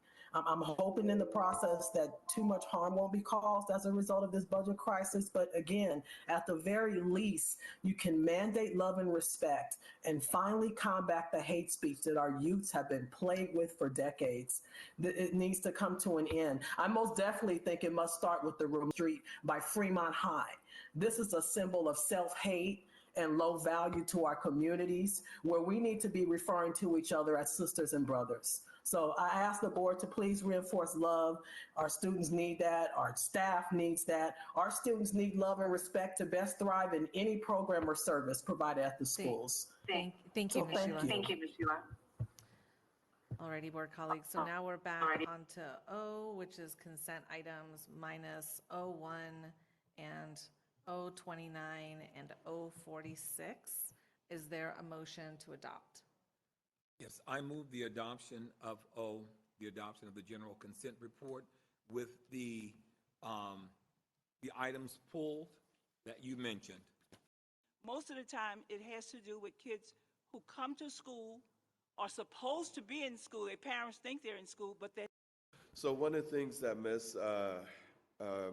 our community member, Ms. Asada, was speaking about is what is the Black Thriving Community doing? And what we've been working with, been really supporting them, is really trying to tap into what Black educators are feeling and experiencing. Throughout the district, there has been some anti-Blackness that has been very present and real and has created some trauma for a number of teachers. And so there was a meeting a few weeks ago in regards to community meeting with Black educators. And from what I've heard out of that meeting, Director Berry was there as well as the superintendent to really hear what was transpiring for Black educators. And I appreciate both of you for showing up. And that really meant something. And so out of that meeting, the Black Thriving Committee and some of the Black educators really felt like there was a request to have a particular facilitator who had shared their identity and experience, their life experience, which is being a Black American and African American. And they felt a bit uncomfortable at the particular meeting because the original facilitator was not of Black American origin or identity. So they actually put in a request to have a African American facilitator, someone who shares the racial identity, to co-lead some work at Fremont alongside Ms. Baez. They recognize the collaboration Ms. Baez has with the Office of Equity and Mara Benitez, to help shift the culture. But this particular contract that has come up is not helpful at this present time. I wanted to really reach out to Ms. Baez and Office of Equity, Raquel, and see if we can address their concerns by having an affinity-based facilitator who shares racial identity with Black educators. The thing about this is, when you have an experience and you receive some trauma or you experience some trauma, one way to kind of work through that is to have the individual victim find the individuals who may be able to support their particular needs. And at this particular time, these educators, or our educators, really felt that a facilitator who represents their identity would be the best person. So I'm asking my board members to actually postpone this particular contract so we can actually find and work with the Black Thriving Committee to find a facilitator that will meet the needs of the individuals who have experienced harm and trauma and who've had experiences in which they want to build trust with someone who has gone through what they're going through. So I ask you to move this item and postpone it for 2 weeks to our next regular board meeting, and then have an up and down vote. And in between time, we will have look for a facilitator to address their needs. Thank you. Madam President, I'll ask board members to note, this is a ratification. This contract is already in effect. You might want to, unless that's not true, you might want, okay, all right. The superintendent wants to give an update. So, to vote to postpone, you're only postponing ratification. You're not postponing the work, if that's until absent. Yes, you're right. I apologize. Public comment on this agenda item. Who would like to provide public? Yes, you did, and here we are. And thank you for your advocacy, Mrs. Sada. Go ahead.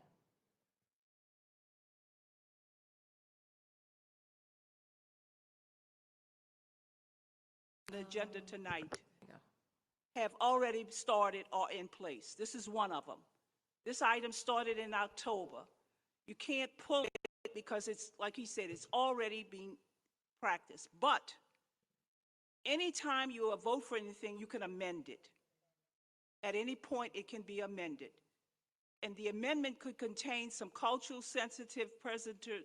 I looked at this group, equity group, and when you pull them up and you see the images, I don't see very many black people. So how do we get the opportunity to have black people represented and working on this issue of racial problems that are going on at Fremont and throughout the district? See, there's no respect for black people. Anybody and everybody can come in our communities. They come in our communities, they sell stuff to us, they do everything. But we can't do the same thing. They adopt our children, and it's okay. But when we say it's necessary for us to see people that look like us, oh, that's not important. It is important. Thank you for bringing it up. I don't know what the resolve is, but you cannot fix this problem by having other people telling us how to fix our issues. It's not going to work. Thank you, Coach. Are you? Okay, great. So nobody's going to ask the question about what's going on? You're just going to sit up there and listen? Maybe you don't know what discrimination looks like. 2 years they put us on hold. Every high school's had something done in their athletic field. Ben Cedric, you're supposed to be raising hell up there. You took the boiler out of the school. If we get cold weather right now, we're down to one boiler that will not heat that school. What's wrong with you folks? Valerie, we fought for the school up there. And here, it's like talking to the wall. They've done something at every high school except one. And now they're going back to Fremont. And I fought for that school. And I'm thinking, oh, this all blocked off, Superintendent, so they're going to be doing something. They haven't even started. And we're in November. And nobody's concerned about that? It shows you how much you care about black students. Any other public comment on item 046? Okay, board comments. Director Barry? Yes, I motion that we adopt the general consent report. I think you should be asking the question with each one of these items. P2, additional days needed to do the work, 93. Additional days to do the work for P4, 690 more days to do the work. P5, 305 more calendar days to get the work done. What is going on? And it doesn't identify how much more money, but it does identify that money is coming from Measure Y and Fund 21. So are we extending the days, 690 more days for Roosevelt to do a project that was supposed to end? What's going on? Oh, and by the way, they haven't even started the project at McClymonds that was supposed to start in this summer, except to put some more kitchen utensils in the room, a few kitchen items in there. What is going on with this man, Preston Thomas? Look at these items. Are y'all going to say any more about what's going on with these items? Extending time to do the work? How many years is 690 days? Calendar days. Next speaker.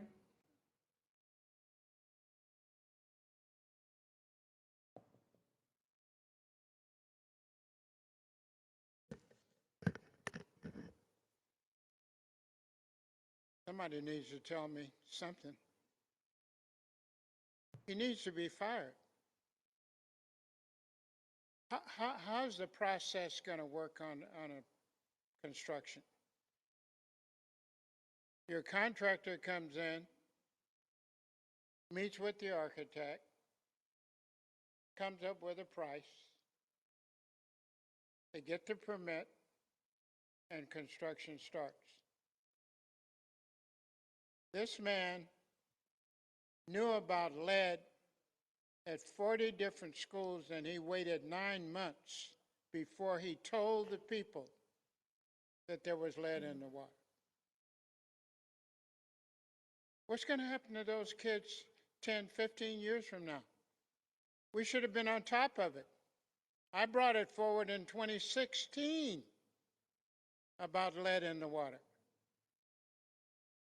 And also, I want to let you know, if you're using copper pipes outside, make sure you paint them, because they will steal them and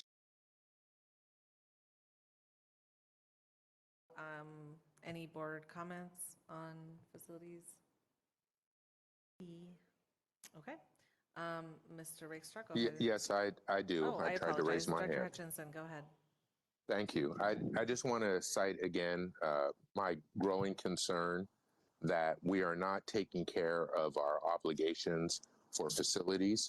Our long-term construction projects are now 2 years behind. It seems we're not being able to move forward with anything. And at the same time, we have escalating costs. And so this is a huge problem that we now face in the district. You can throw in there that we were supposed to have a master's facilities plan approved in the spring, and here we are in the fall, and we still haven't seen it. And this is not the way our projects are supposed to be done. And I just want to cite now publicly, I'm very worried that during this current budget crisis, there is again going to be a practice of dipping into facilities funds and other restricted funds to cover the costs that should be met through our general fund. And so I'm saying this to the whole community. I mean, every week that I see Ralph Bunch lit on fire again, knowing how many months ago we approved a solution for that is inexcusable. And so this is our job as a school board to manage the public resources, which means the public dollars and our public facilities. We have not been doing that, and this is extremely troublesome that we continue to move backwards. So I'll again be abstaining from these consent reports. Thank you. Other board colleagues? Okay. Mr. Rakestraw, go ahead and take roll call on this item. Yes. It's noted student board members are absent. Director Lotta, on the approval of the adoption of the joint consent report for GO bonds. Yes. Director Williams. Yes, sir. Director Hutchinson. Abstain. Director Barry. Yes. Director Thompson. Yes. Vice President Batchelor. Yes. And President Brohart. Yes. Motion's adopted.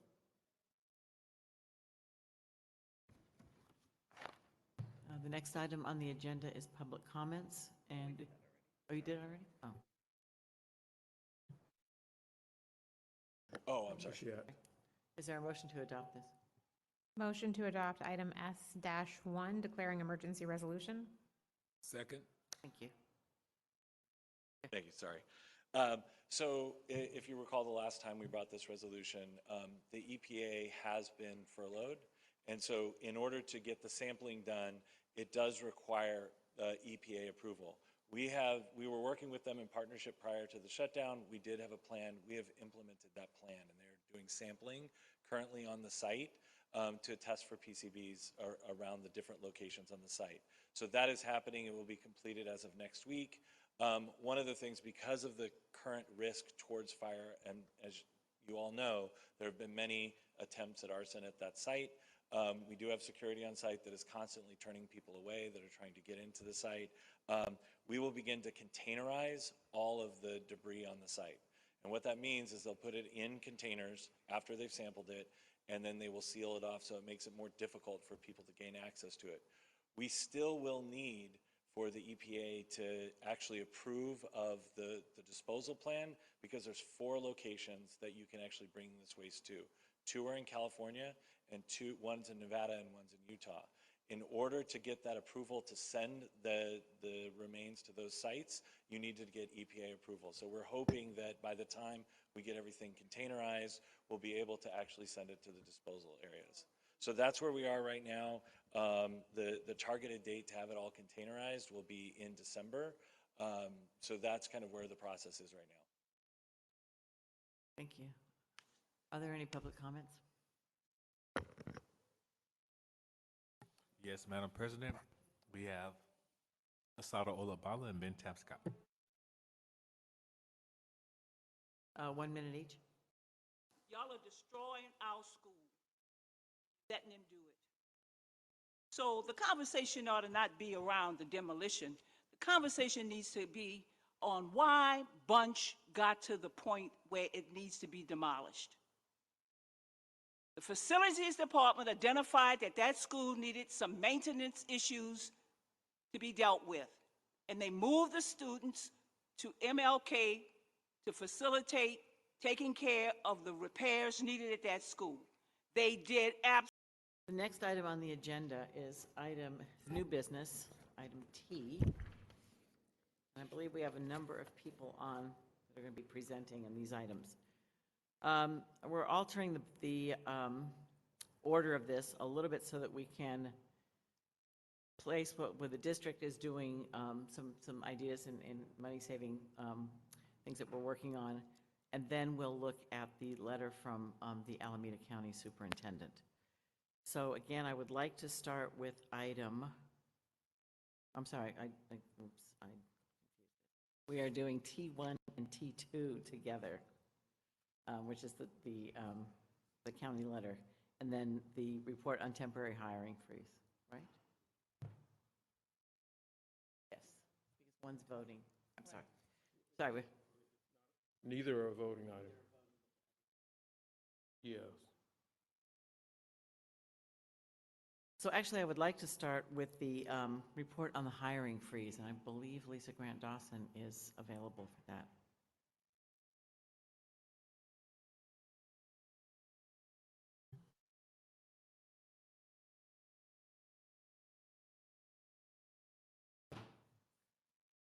Not sure. Hold on one moment. Okay.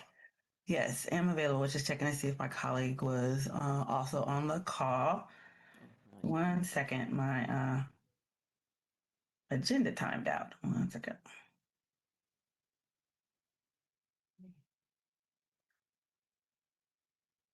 Okay, so we have provided to the board communication regarding our update regarding the hiring freeze. This particular item is in conjunction with the information that was discussed regarding the 2025-2026 excuse me, budget adjustments, which when the board refers back to the county letter, was communicated that, we did need to look at, as we've described, since 24-25, we've been dipping into our reserves.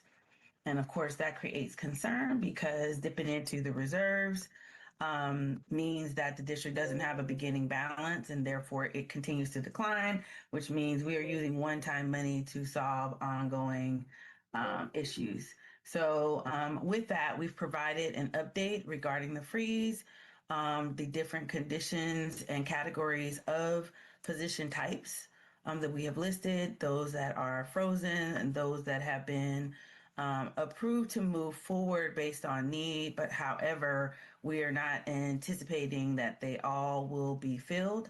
We've provided a projection of what that would look like for each of the categories, in addition to an updated financial projection based on what we adopted in the budget as it relates to the freeze and what the freeze currently looks like at this point in time. So that helps to provide an update. I will turn it back over to you, President Brohart, for questions. Thank you. Are there any public comments on this issue? For T-2, we have Asada Olabala and Ben Tapscott. Well, given they're being heard together, Madam President, I recommend on both of the items.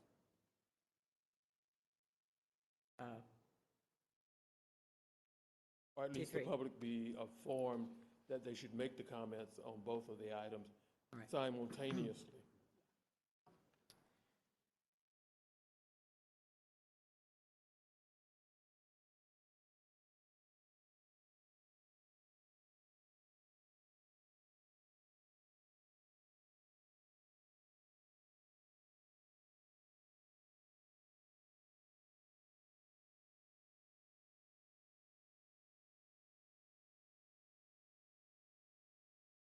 Sorry, I just had to check on this. Okay, we will take public comments on this and on the letter from ACOE. And I don't know, Ms. Grant Dawson, if you also want to give some framing of the ACOE letter as well? Sure, I can.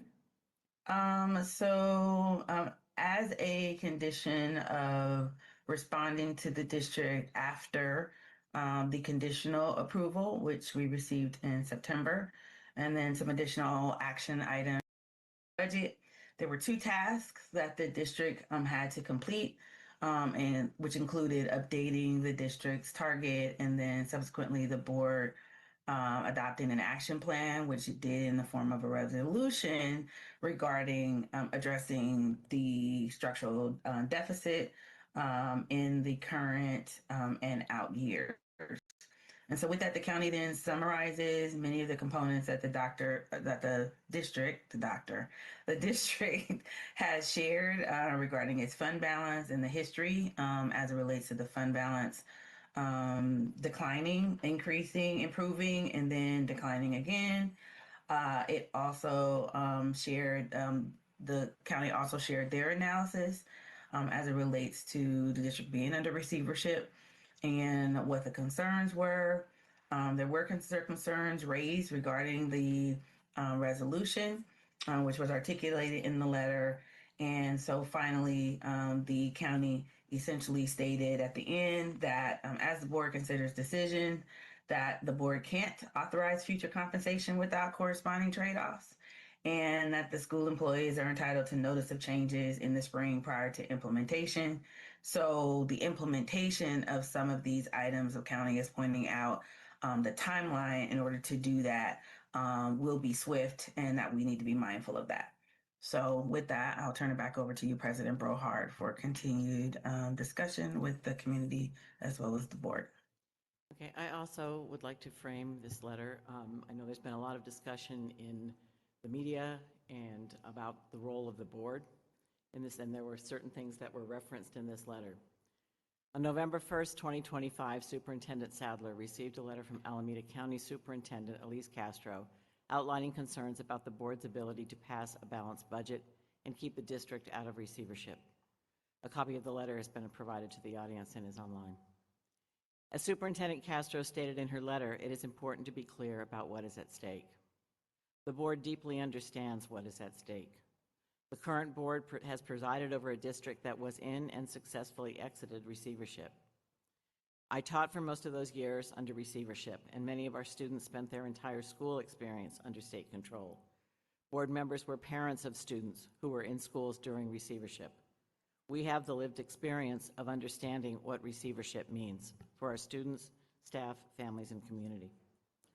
On October 8th, the board approved a resolution directing district leadership to develop budget scenarios using parameters that reflected our shared vision and priorities, not a plan to make a plan, but a framework to guide real decisions. Those parameters are clear: that any budget adjustments must impact students as little as possible and must center on the academic and social emotional needs of OUSD's 33,000 plus students. We fully understand our current fiscal reality, that we are spending down reserves, that at this rate we will not meet the 3% reserve, and that we are using funds intended for other purposes to maintain solvency, and we know we cannot continue down this path. The resolution we passed represents the board's best thinking, informed by engagement with site staff, families, and community members. The hard budget decisions ahead are the cumulative results of choices made by previous boards and district leaders over decades, but they are up to us to resolve. Now we have an opportunity and a responsibility to re-examine how we allocate resources so that every OUSD student graduates college, career, and community ready. The board takes this responsibility seriously and looks forward to working collaboratively with district leadership to make these difficult decisions together and to keep Oakland unified under local control. And at this time, are there any public comments on this issue? Madam President, that's for T.-1 and 2. Right, we have Ben Tascott, Sada Olabala, and Carol Delton.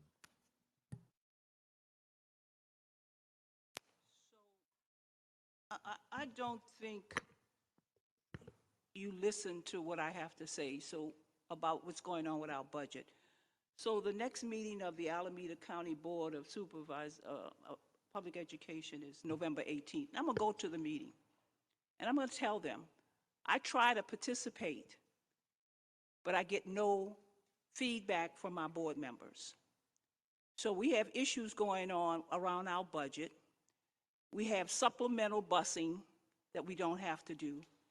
We're building schools like Coliseum College Prep and Fremont, adding classrooms, and we have empty classrooms.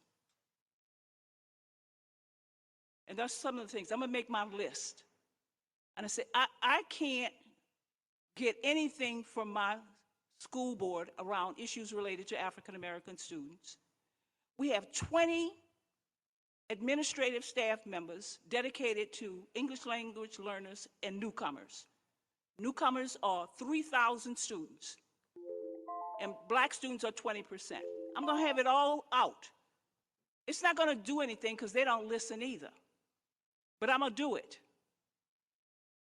And when you decide you're ready to listen to the community and actually have an ear to listen to, because I take the time to look at what's going on.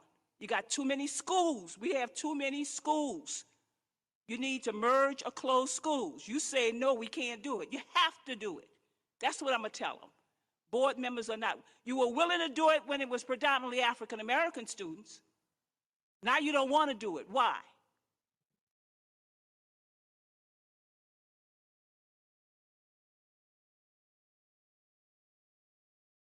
Good evening again, Carol Dalton. So I'm speaking, I believe this is T2. This is the progress on the hiring and contract freeze.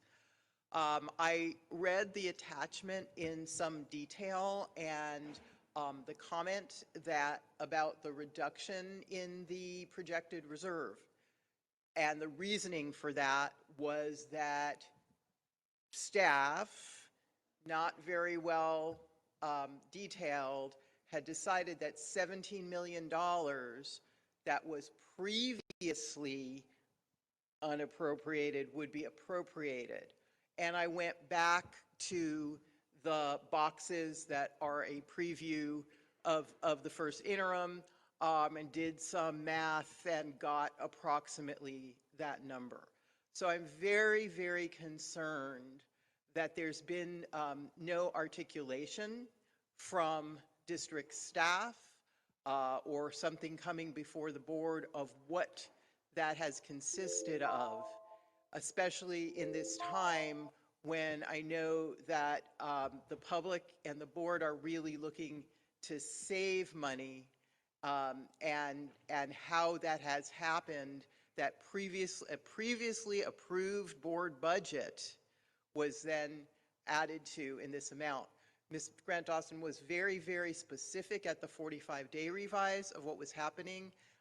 So I'm a little mystified that such a large amount is undetailed. Thank you. Madam President, just heads up, there's an additional speaker, Sheila Haynes. Okay. And if Ben Tascott's not speaking, then I guess I'll go to Sheila Haynes. Allowed to talk.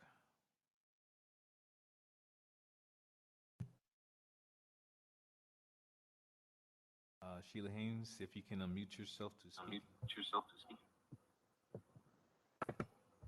Hi, you guys hear me okay? Yes, we can hear you. Okay, so I really fear for other students, you know, with the trauma that my son has already gone through because of school closures and programs. He's already been learning online for almost 6 years. So I really fear with lack of support, with more cuts coming, other trauma to other students, what they may go through. But to my point earlier, you know, our students need love and respect to best thrive through any program or service provided at a site. And so our students in SPED, they struggle so much mentally, it's critical they receive daily therapeutic reinforcement achieved through arts and music, and you guys have already cut $1 million in funding. all students need to be around positive language. So you can urgently combat hate speech.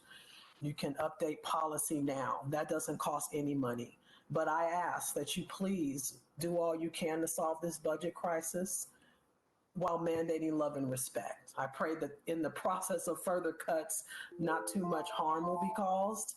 Please look at outside contracts and consulting, and please cut as much as possible in a way that won't cause further harm. Thank you. Thank you. Thank you. Are there any other speakers? All speakers for this item have been called. Board comments?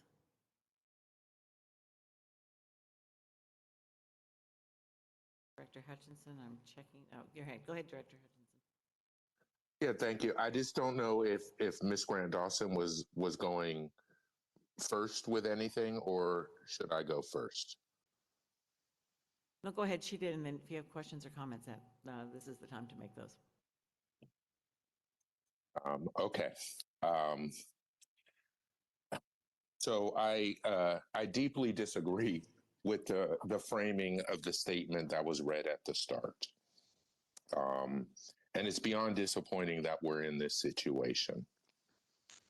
So that resolution that was passed on October 8th was another resolution passed by a 4-3 vote. And as I've heard staff say a number of times, that resolution that was passed on October 8th, given the parameters within it, will not enable us to make the necessary cuts that we need to make.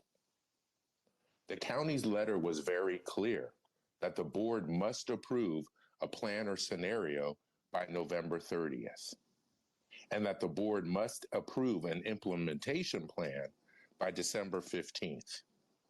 Yet here we are, and we haven't even seen a plan, and we won't even see a plan until next week, which means in the best case scenario, the community and the board will have 11 days to discuss a resolution that's on a call for cutting over $100 million off our budget.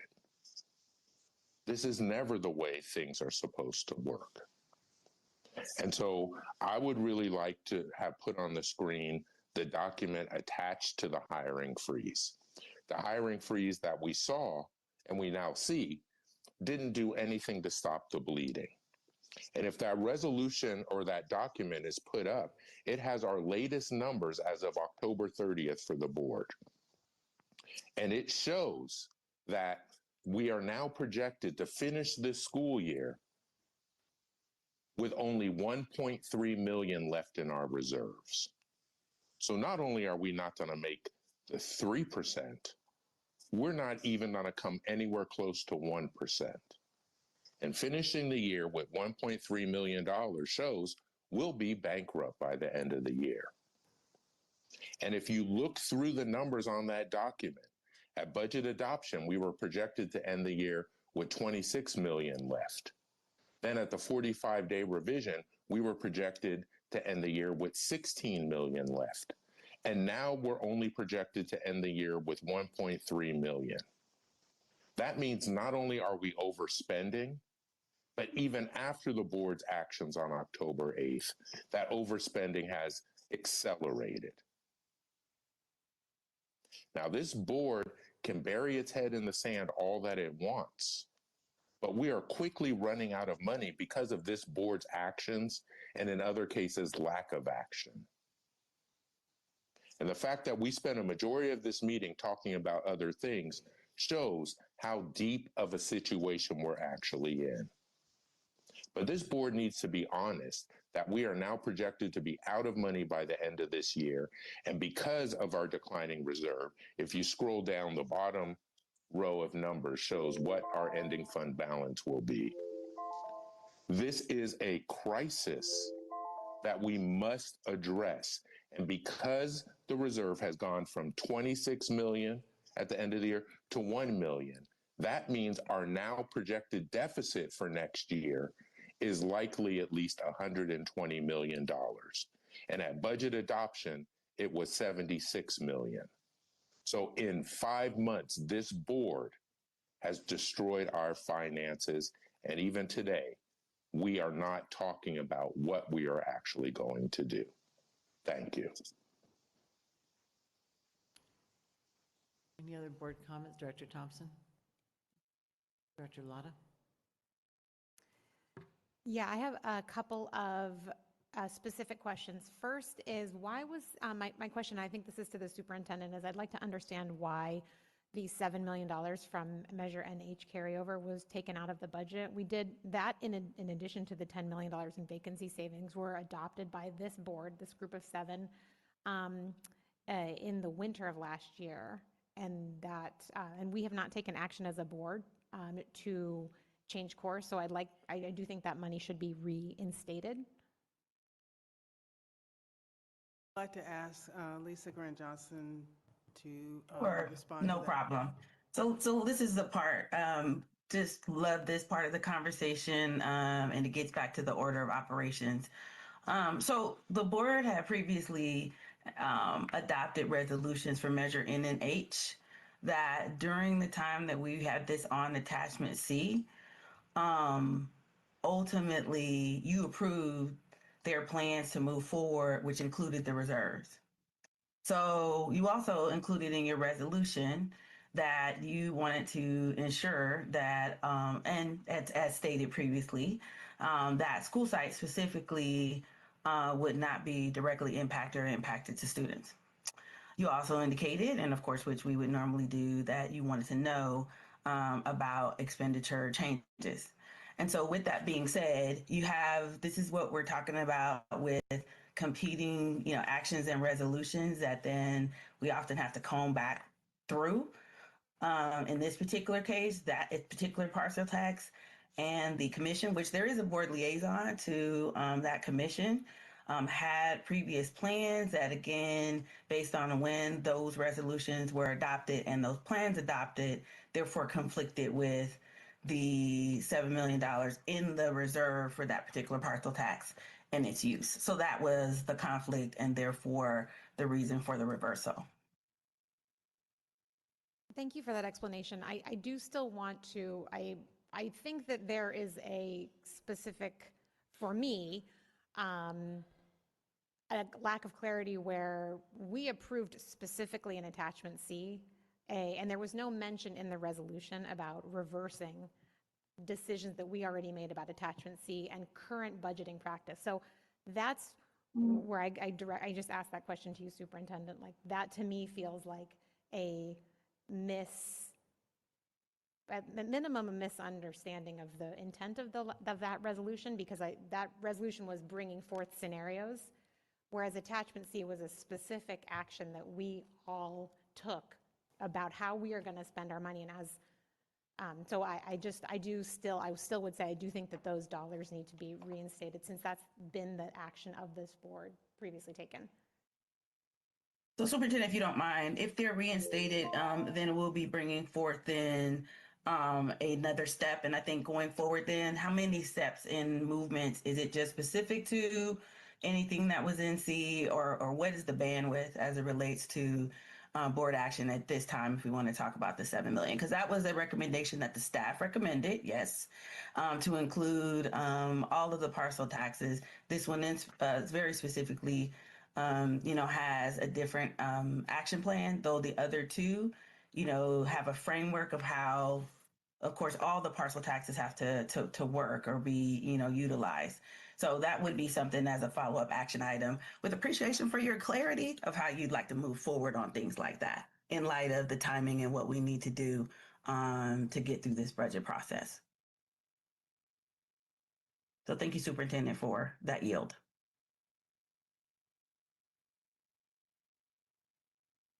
I'm clear on the intent of what the action the board took, and so that we're going to have to process how we're going to address that, and we'll come back of taking that action. So to be clear, then, you would come back with having reinstated the Measure NH money. Is that correct? Sure. Okay. I guess I had the same question because I was wondering about Measure G and G1. I mean, we were told that that the money was taken out, that the money was put back, was given back to Measure N and H because they needed the money for students, but I would also assume that Measure G and G1 would also be. As stated, Measure G and G1, the reserve allocations are different as it relates to a plan and a plan of action that Measure N and H has taken very specifically to for the high schools.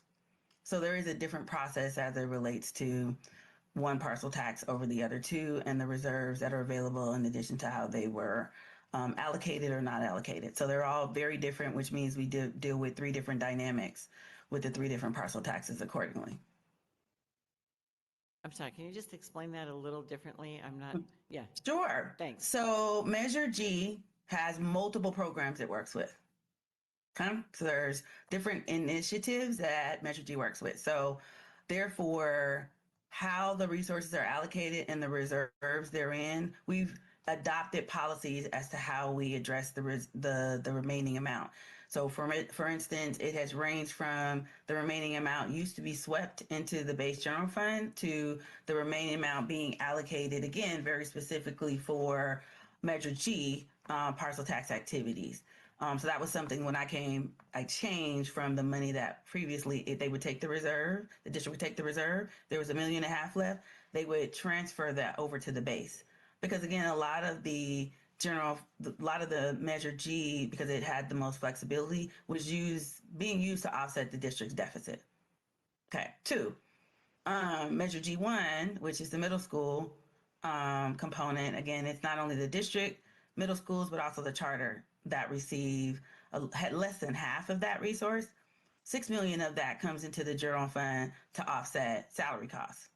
So the components about that parcel tax are different. Therefore, the reserves that are remaining, therefore, and the plans for it are allocated the amounts that are allocated to each of the middle schools and the initiatives therein based on the scope of work for that particular parcel tax. So we've talked to all of the parcel tax commissions about this measure attachment C. And, their ask was in the event that the district continues to have to use these resources, because as I stated to you and stated to them, this is not something we wish to do. That is on video multiple times. We will definitely continue to make sure that whatever it's used for, if it's used, it's aligned to Measure G and G1 initiatives. Thank you. Are there other board comments? Director Batchelor? Yeah, this is a question actually for our parliamentarian. So one thing that I heard Lisa mention is that we took an action on Measure H, N and H funds, but the commission then took a separate action. So from my understanding of it, then the commission's actions overrode our actions. Who is, between the school board and the commission, who has the fiduciary responsibility of the district? Board. And so if the board takes a separate action from a commission, whose actions override whom's actions? The board. Okay, thank you, that's what I thought. And so with that, I had a question about any other adjustments from attachments A, B, and C that have not been implemented. Ms. Grant Dawson? So that's, happy I saw your email and we'll be answering those questions. I don't believe that falls under the scope of this agenda, but I'll yield to you all to clarify that. I think it'd be helpful to go ahead and answer that if you can. Okay, well, let me pull up attachment C, because again, this is about hiring freeze, so hold on. All right. Point of clarification, President Brohard. This is moving very far off topic, so at least hopefully we can have a second round of board questions and comments, seeing how the scope has suddenly changed of the conversation. Sure, we can do that. Thanks. Okay, so this, since this isn't included on the attachment, I'll list the option number and review from there. Is that amenable, President Brohart? Yeah, that's fine, thank you. Okay, so the first option was centralized copier and copier contracts, fleet management, mail services, and procurement. So we are continuing to move forward on the centralizing of the copier projects. That was the main activity that though we started late on this one because of the spring adjustments, we did get that moving and are finalizing the comprehensive contract. So in summary, we went and are going from 77 contracts to about 5 contracts. And the reason for the 5 contracts is currently we have about 5 vendors that we're working with that manages 10 different types of copy machines throughout the district. So that's one that's in progress with other items of similar ilk included in there. The elimination of management, you said the ones that are not. So I listed that one because it's in progress, but the copier is the one that has moved forward. The centralized materials and supplies, we have not completed that process due to the vastness of the different vendors and the materials and supplies that we have provided. When we come back on the 19th, we have taken the data that we've already provided to the board and added some additional pages that we'll share that shows that based on the autonomy of the district, how many purchase orders by vendor, and then how many individual vendors that we utilize throughout the entire school district, which therefore makes that process of identifying what services and materials we have been purchasing from which vendors, and then how to create that efficiency. So that's a large one on the centralized materials and supplies. The reduced consulting contracts is an ongoing component. It's reduce, it's provide efficiencies, it's understanding back to that same reference that I shared with you on what we've been purchasing, because again, our practice has been we allocate funds, but then we create a wide range of opportunities for sites to particularly purchase from various vendors. So we don't have, for instance, a standard vendor list for many to most items. And so therefore, again, our very small procurement department deals with a lot of different contracts from multiple vendors for multiple reasons, and then a wide range of scope that requires you to look at each purchase order to see the differences between the two. Let me see, we just talked about the parcel taxes. There was another one, number 8, about reducing extended contracts. We didn't do that per se, but based on the allocations and then the cost of salary increases, some of the extended contracts as well as absorption of budgets was reduced. We also set an ADA target to increase attendance. There was one during the 24-25 school year when we were building this to try to improve attendance by 1%. And so with that, I would say that that was also one. It was number 9 that we're continuing to work through and on.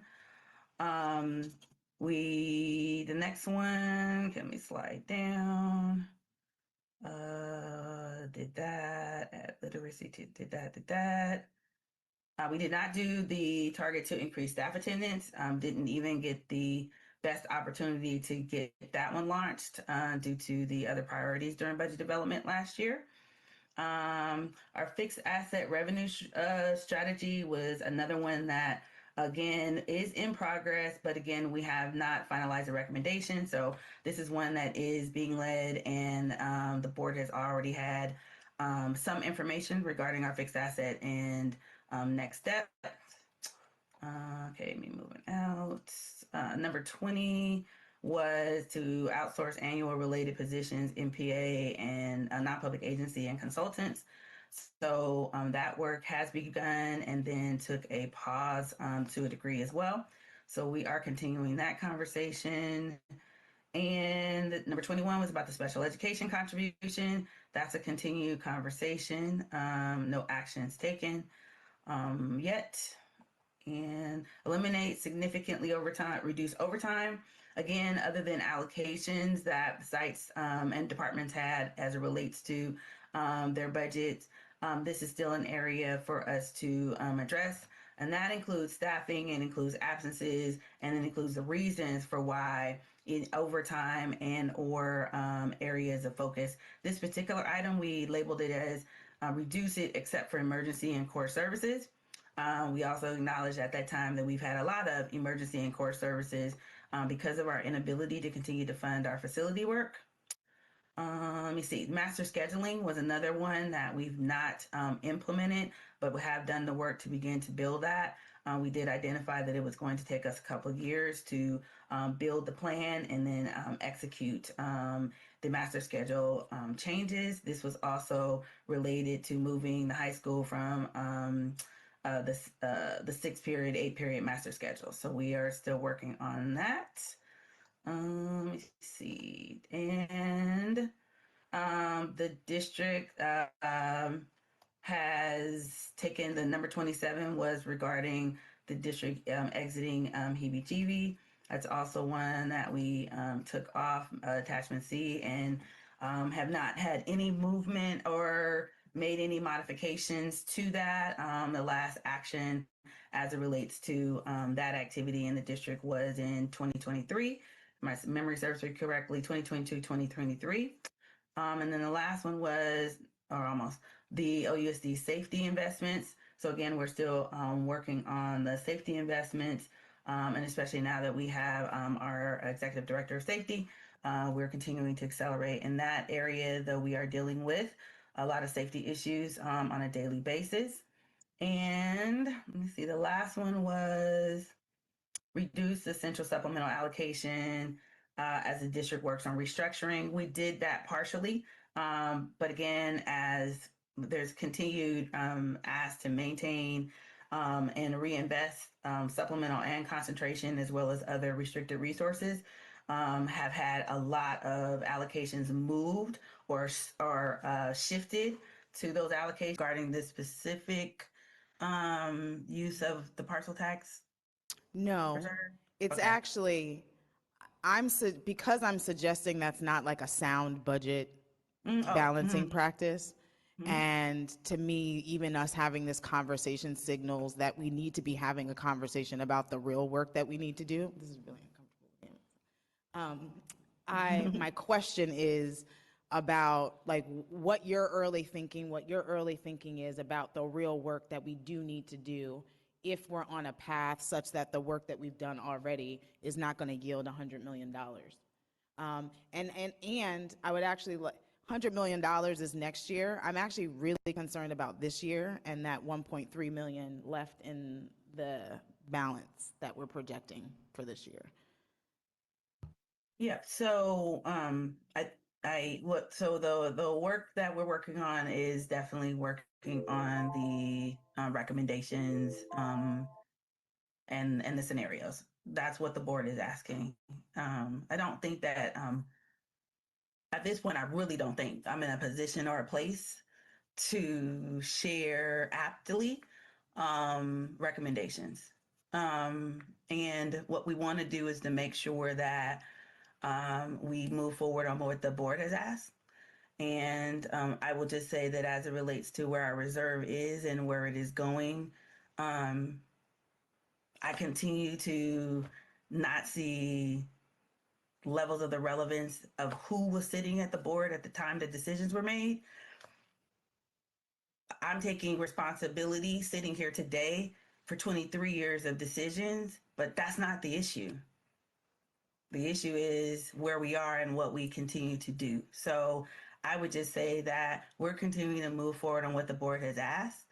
And as it relates to what our balance is, we begin, eating away as you can see on the letter, you see when that began to happen. And that began to happen when there were decisions about what we weren't going to do. And as we used it in the 2023 year, we called it doors were closed. And so we're operating within those closed doors respectfully. So that's really where we are and how we're operating and where the energy is being spent. If that helps to answer the question in this moment. Very helpful. One invitation to my board colleagues, since I won't be there to say this live. would be because if there were so many closed doors and so many constraints, and maybe that was the intention. We're gonna like start really narrow and then see what we can get. That does drag the process out a little bit more. It's not helpful probably to communities and our educators in the classroom, but if that's where we're at, then I think it becomes really important next Wednesday to deeply explore some of the other options and opportunities that we were previously closed off to, because that's where we're at right now. Dr. Williams? Thank you. Thank you, President Brohart. So I've been really trying to understand the conversation of what this board has not been doing. And so I've been going back through some of my previous emails. And I came across this email in January 13th, 2023. It was from the Alameda Superintendent, Elise Castro, to the board president, Mike Hutchinson, and Superintendent Kyla Trammell. And basically, it said that AOC warned the previous superintendent, the chief business officer, and the board president that expiring COVID relief funds require $220 million in cuts. She said this in 2023, January, first interim, in her letter. And if you need it, I will publish it. It will require $220 million. No one acted. And now we have to address $297 million of cuts. That's 33% of our $900 million budget through 2027. We already cut $100 million in March, and now we're pushed to cut another $100 million by December. We're doing the work that should have been done in 2023. And it's just really unfortunate that we play these games that, oh, well, the board gives a suggestion of what the reductions are, and they're not actually going to be, enough to actually cover this. These games have been played far too long. And I think my idea is that, number one, we didn't have no best practices. We were making stuff up, giving not enough information to the board, didn't teach the board. I don't know who was the budget chair, didn't teach the board what we were going after. And there hasn't been any serious decisions. And it's just really like we're at this place at the edge, and the superintendent's letter to the board in September 2023, OUSD continues a troubling path of short-term decision-making, inadequate financial management practices, and shifting priorities. A clear focus on financial stability is necessary to ensure a more effective education system. None of that has happened in the last 2 years. None of that has happened. And it's just frustrating to see where we are. Like the folks who created the budget, you think they're going to be the folks that fix the budget? It's hard for me to believe that is going to be the case. And now I see why the Alameda County Superintendent is standing on the sideline looking at us crazy. It's unfortunate.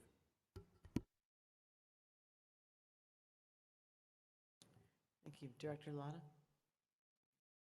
Director Hutchinson, I believe you had your hand up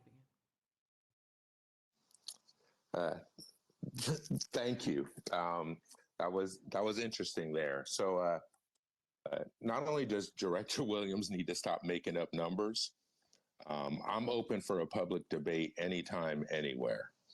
And this revisionist history is one of the many problems that we have going on right now.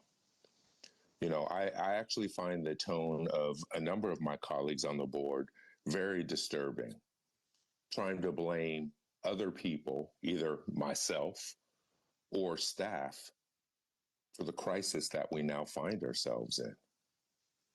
So I'm going to keep saying publicly, I love me some Lisa Grant Dawson.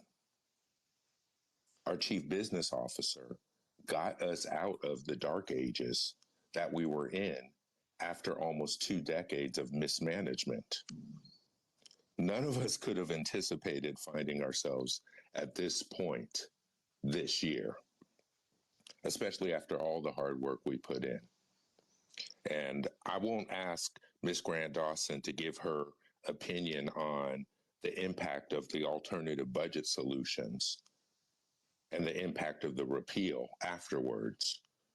But we all know what happened. I encourage everyone to watch the video of the Budget and Finance Committee meeting that met last Thursday, where we addressed many of these things.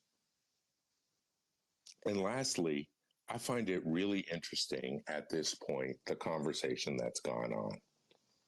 On October 8th, I introduced an alternative resolution to the one that the board passed by a 4-3 vote. In that resolution, it had a list of strategies to pursue for this year to ensure we don't run out of money before the end of the year. And it had a list of options for next year, including fully implementing not just attachment C, but attachments A, B, and C. And for the school board to sit here tonight and to ask Ms. Grant Dawson how attachment C was implemented, knowing that the board approved 29 different options in attachment C, is disingenuous.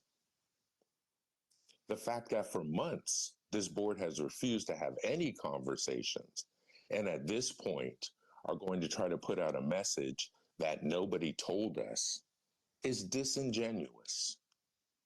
This is serious work. I'm one of 7 people charged with managing $1 billion a year.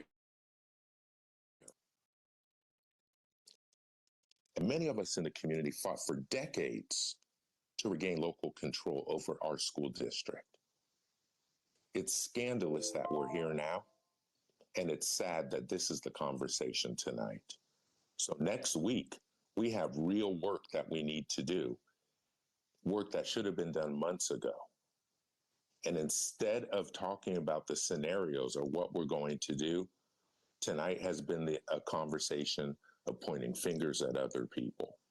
We have to do better, and if we don't, the community needs to step in. Thank you. Thank you. Okay. Okay. All right. Good evening, Madam Board President, members of the board. My name is Dennis Yu. I'm an Executive Vice President with PARS, and I have a short presentation this evening to review a potential early retirement incentive program for your district's consideration. There is a 10-page or so presentation that's attached to this agenda, which I don't know if I can, okay, so I can bring that up on the screen. And let me see if I can, I don't know if I can forward the pages or if, okay. So I'll go ahead and get started with this presentation. So Aura Company, we specialize in providing early retirement plan services for school districts. We've worked with more than 350 schools throughout California, having implemented more than 1,000 different early retirement incentive programs. I've worked with your district on 3 different occasions over the last 50 service that has been provided to your district as well in the past. If you can flip to the next page. Okay. So the goal of a retirement incentive is simple. It's a one-time financial incentive that the district is making for its employees to encourage folks to retire a little bit earlier than they otherwise would have. And what you're trying to do is to generate some savings through salary differential savings that you get from the replacement of a senior retirement age employee who's at the top of the salary schedule and have them replaced by a new employee at, who may not be as high up on the salary schedule. So that salary differential will hopefully generate some savings that can not only pay for the cost of the program, but also generate additional savings for the district. In addition, if certain positions are not replaced or backfilled as a result of the incentive program, that can lead to more savings for your district as well. And historically, OR plans have been used in the past to potentially avoid the use of layoffs. So again, when there's a retirement incentive that occurs, potentially the district again can, save funds by not replacing employees, and then again potentially averting layoffs as a result. All right, if I can flip.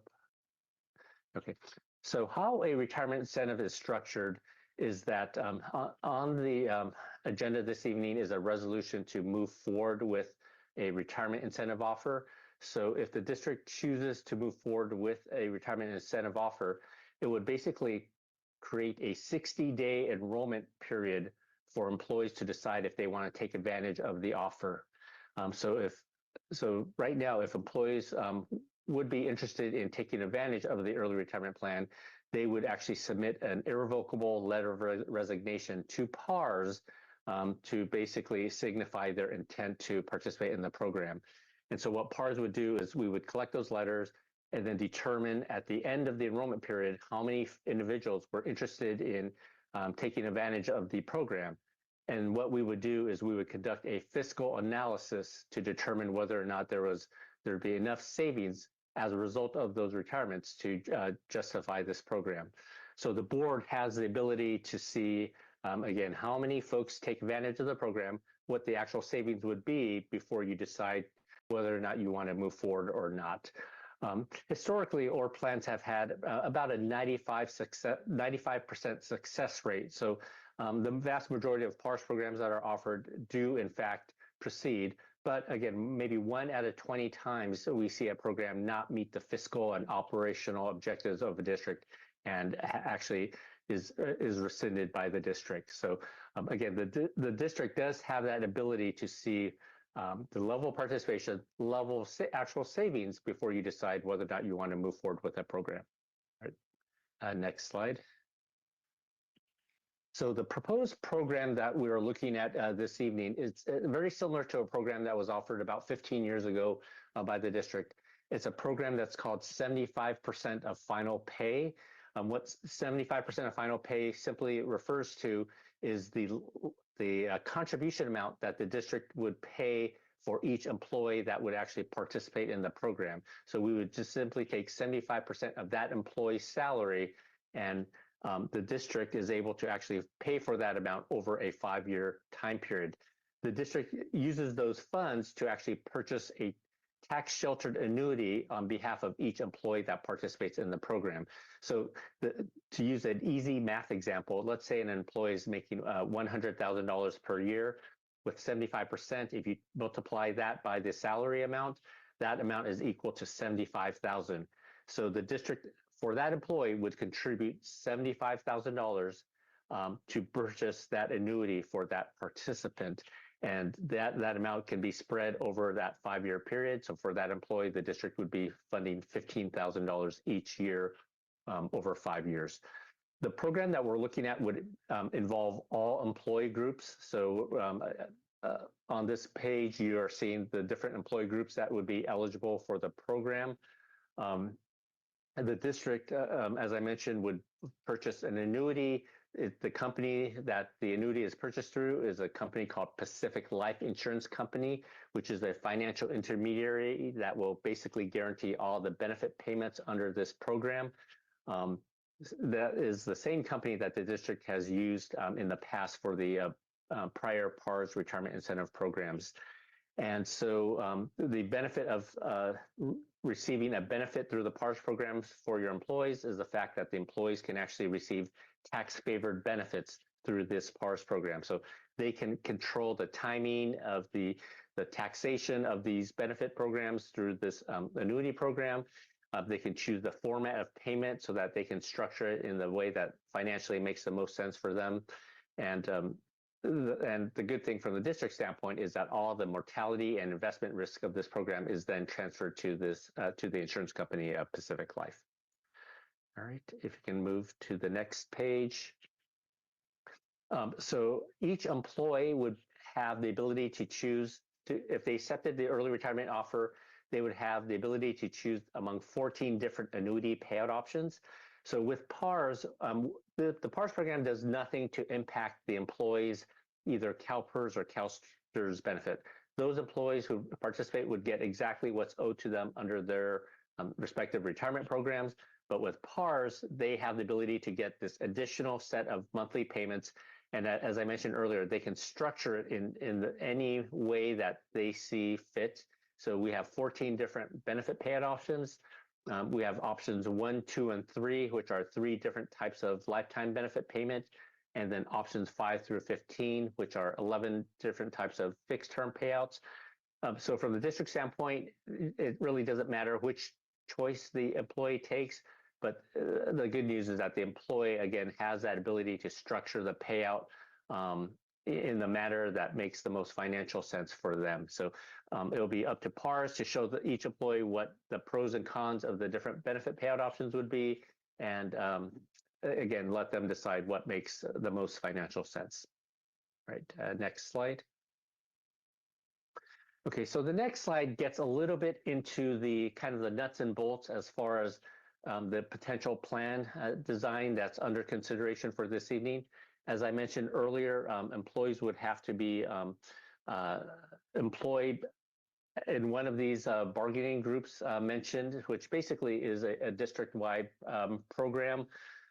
Employees would have to actually be 55 years of age with 5 or more years of district service by the end of this school year.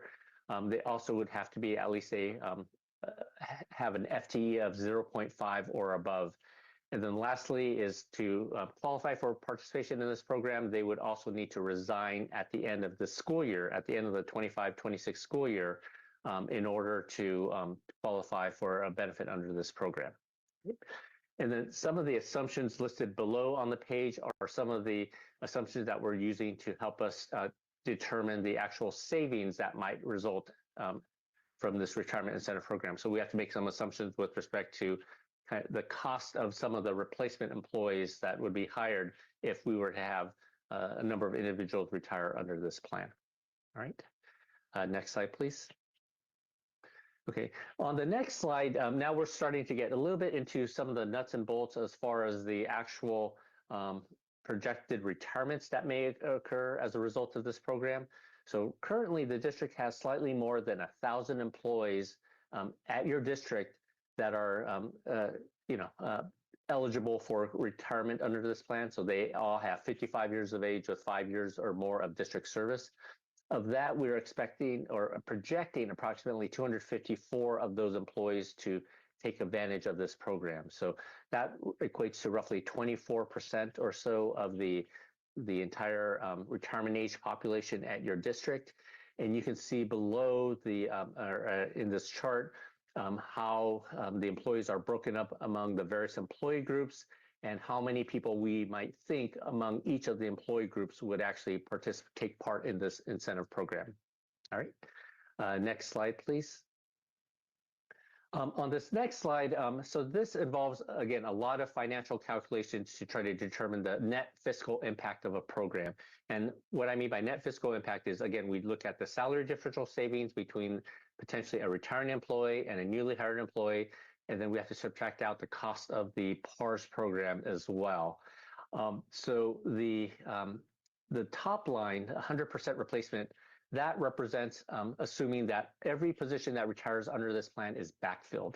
So as I mentioned on the last page, we're expecting about 254 participants in this program. So 254 employees would retire. So with the 100% replacement example, we are going to assume that all 254 positions are actually replaced. If that were to happen, our financial projection is that over a 5-year period of time, the total savings to your district is $124,000, again, over that 5-year period. There's more savings up front in the first year, but what happens is over time, some of the savings start to disappear because of the fact that the replacement employee costs, their wages start to rise, and which eats into the cost savings, and so that leaves us with a net fiscal cost of or savings, I should say, of a little bit more than $100,000 over that 5-year period. However, what you'll see is that if the district doesn't replace every retiring position, there would be potential for additional savings. So if you drop down to the 80% replacement level, which is approximately 50 employees are not backfilled, you could see that over a 5-year time frame, we're expecting savings of about $22 million. So one thing to note about these calculations is that these are just simple hypothetical projections today. However, the benefit of offering a PARS incentive program with that early retirement window that I mentioned earlier, now we would then be able to get the actual numbers of people that would participate in the program. We would know their demographics, their salaries, and then the district could then provide us with guidance as far as the potential backfill rates of those different positions. So then that way we're able to determine we'd be able to provide the district with a better fiscal estimate of the actual savings under this program. So the numbers here now are helpful to kind of determine whether or not a plan should be even contemplated or not, but the real savings would occur only if if a retirement incentive window were officially open and offered to the employees. Right. Next slide, please. Okay, so the last page of this presentation just goes over a sample timeline of what would actually happen. So as I mentioned earlier, there's a resolution attached to this agenda that would authorize the offering of an early retirement program for all district employees.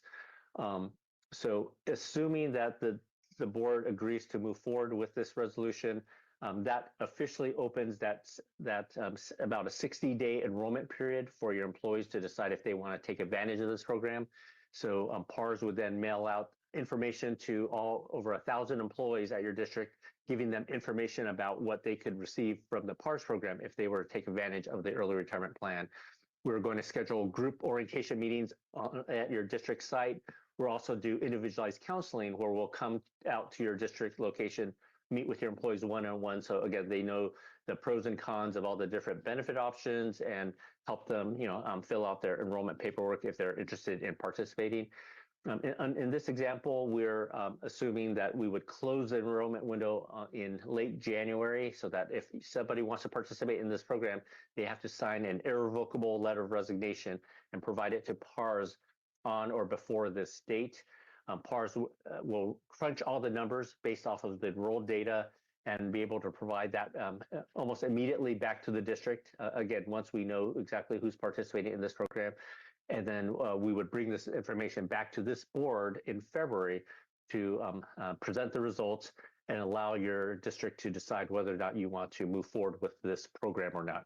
The nice thing about the PARS program is that from the district standpoint is that there's the flexibility to actually look at the participation by different employee groups so that the district has that ability to, if certain employee groups are more favorable than others for savings or overall participation, the district would also retain the ability to allow certain groups to move forward while potentially rescinding the program for certain other employee groups. But again, all that information will be presented, we anticipate, in early February. So assuming that the plan does move forward, the plan would go into effect by the end of the school year. Employees have to stay employed through the remainder of the 25-26 school year to be able to participate, resign no later than June 30th of 2026. The district would not make any contribution to the PARS program until the next fiscal year. So you make your first contribution as of July 10th, 2026. And how this is funded is through the savings, through either the payroll savings or potentially if certain employees are not backfilled, there's going to be savings created that will actually be able to help fund this program. And then lastly, the first PARS benefit checks would be paid out on August 1st to all the participants that do take advantage of this program. So with that, that concludes my presentation, and I'd be happy to answer any questions that the board may have. Thank you. I think first we have public comment. Is there any public comment on this issue? Thank you for your presentation, sir. Okay, thank you. Yes, we have Ben Tapscott and Asada Olukbala.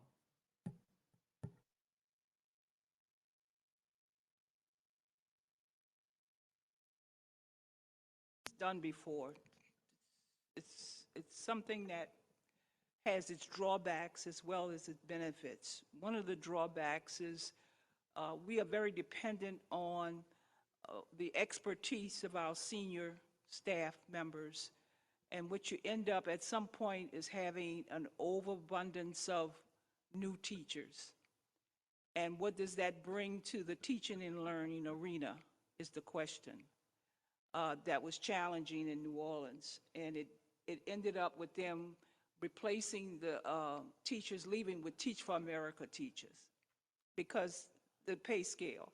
And then it looks like this is not a short-term benefit to the district, it's a long-term benefit, because if you heard the presentation, the first amount of savings would be in the $200,000 range, and after 5 years, you're talking about millions. So it's good to do this, but we need some immediate savings that can produce for us to get to the point of this $100 million deficit being dealt with.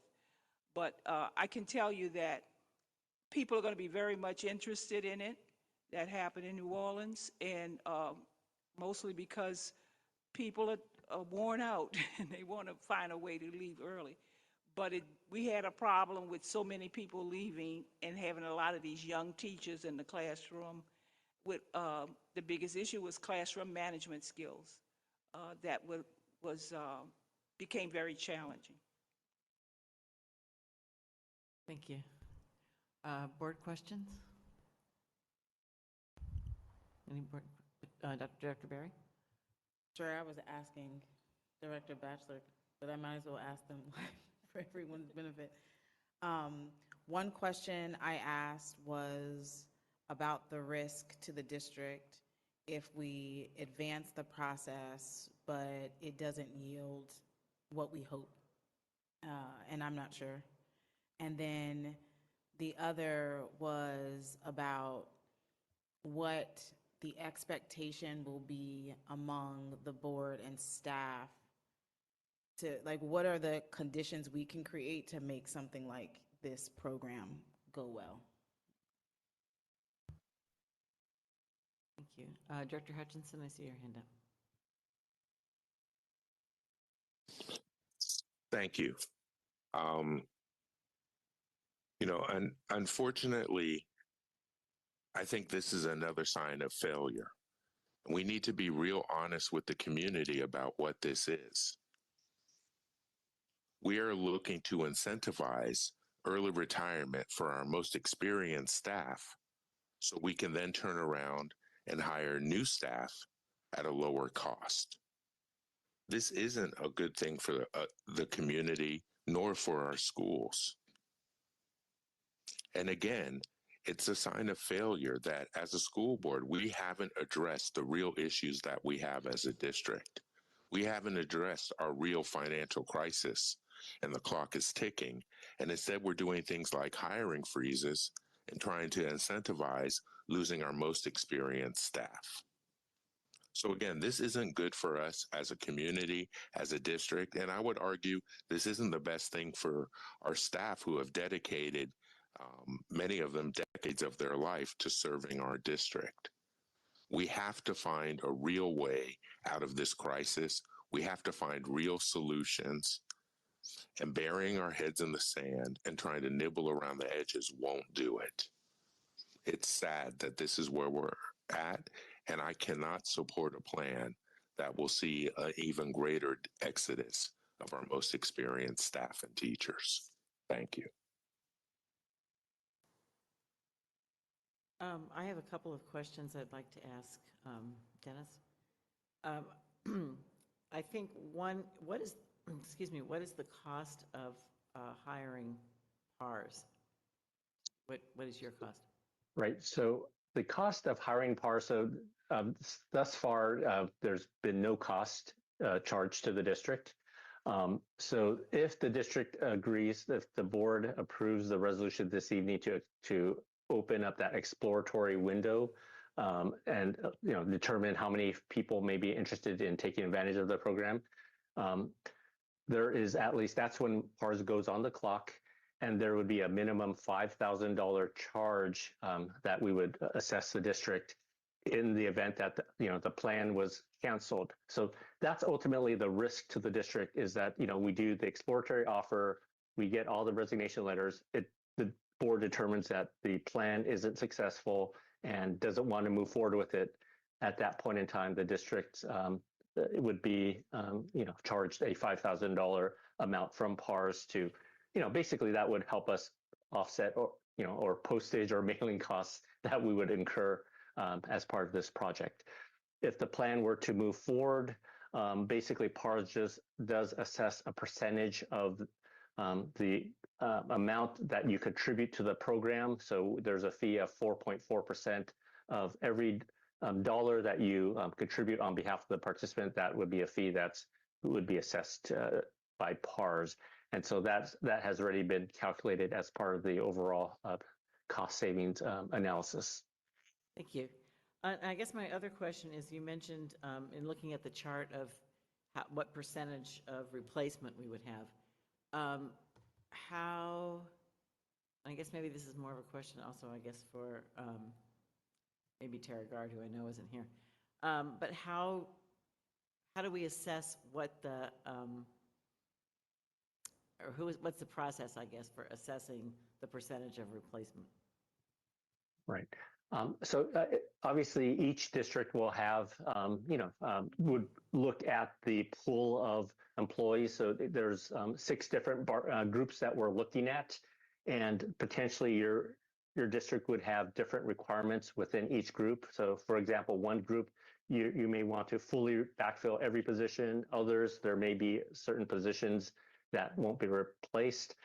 Again, some of those decisions would be probably made at the time when we get the list of participants.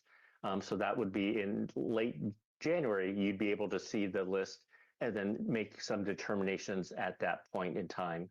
But again, that's more of a question, I think, based on your needs, where, as far as what positions need to be backfilled or not.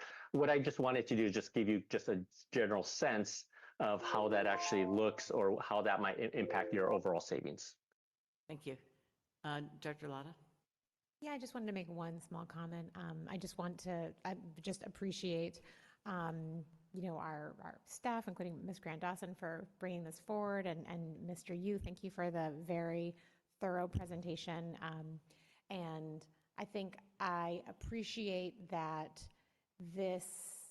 we won't know what kind of savings we're going to get, if any, from this program for months. But I do think that in light of the budget deficit that we have to tackle, that I just really appreciate being part of finding solutions everywhere, because I think that we're going to have to find dollars and cents everywhere from every single pocket. There's not kind of one easy silver bullet solution. So I think I'm really appreciative to explore this option amongst many others, and happy to support. Thank you. Thank you. And with that, Mr. Rakestraw, can we do a roll call and vote, please? Yes. On the motion to initiate the early retirement incentive and administrative agreement as stated, Director Latta, Yes. Director Williams. Yes, sir. Yes, sir. Director Hutchinson, No. Director Barry, Yes. Director Thompson. Yeah, he's absent. Okay, all right. Vice President Batchelor Yes. and President Brohart. Yes. Motion's adopted. Thank you. Thank you, Mr. Yu, for your presentation.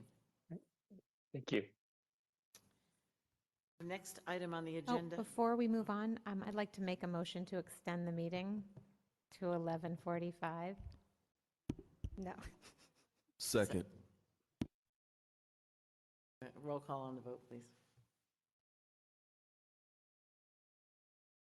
On the motion to extend the meeting to 11:45, student directors are absent. Director Lauder, Yes. Director Williams, Yes, sir. Director Hutchinson, No. Director Barry, Yes. Director Thompson is absent. Okay, Vice President Batchelor Yes. and President Brahard. Yes. Okay, motion is adopted. We're extended to 11:45. All right, and thank you. And our next presentation is on community schools, and I believe that's Andrea Bustamante.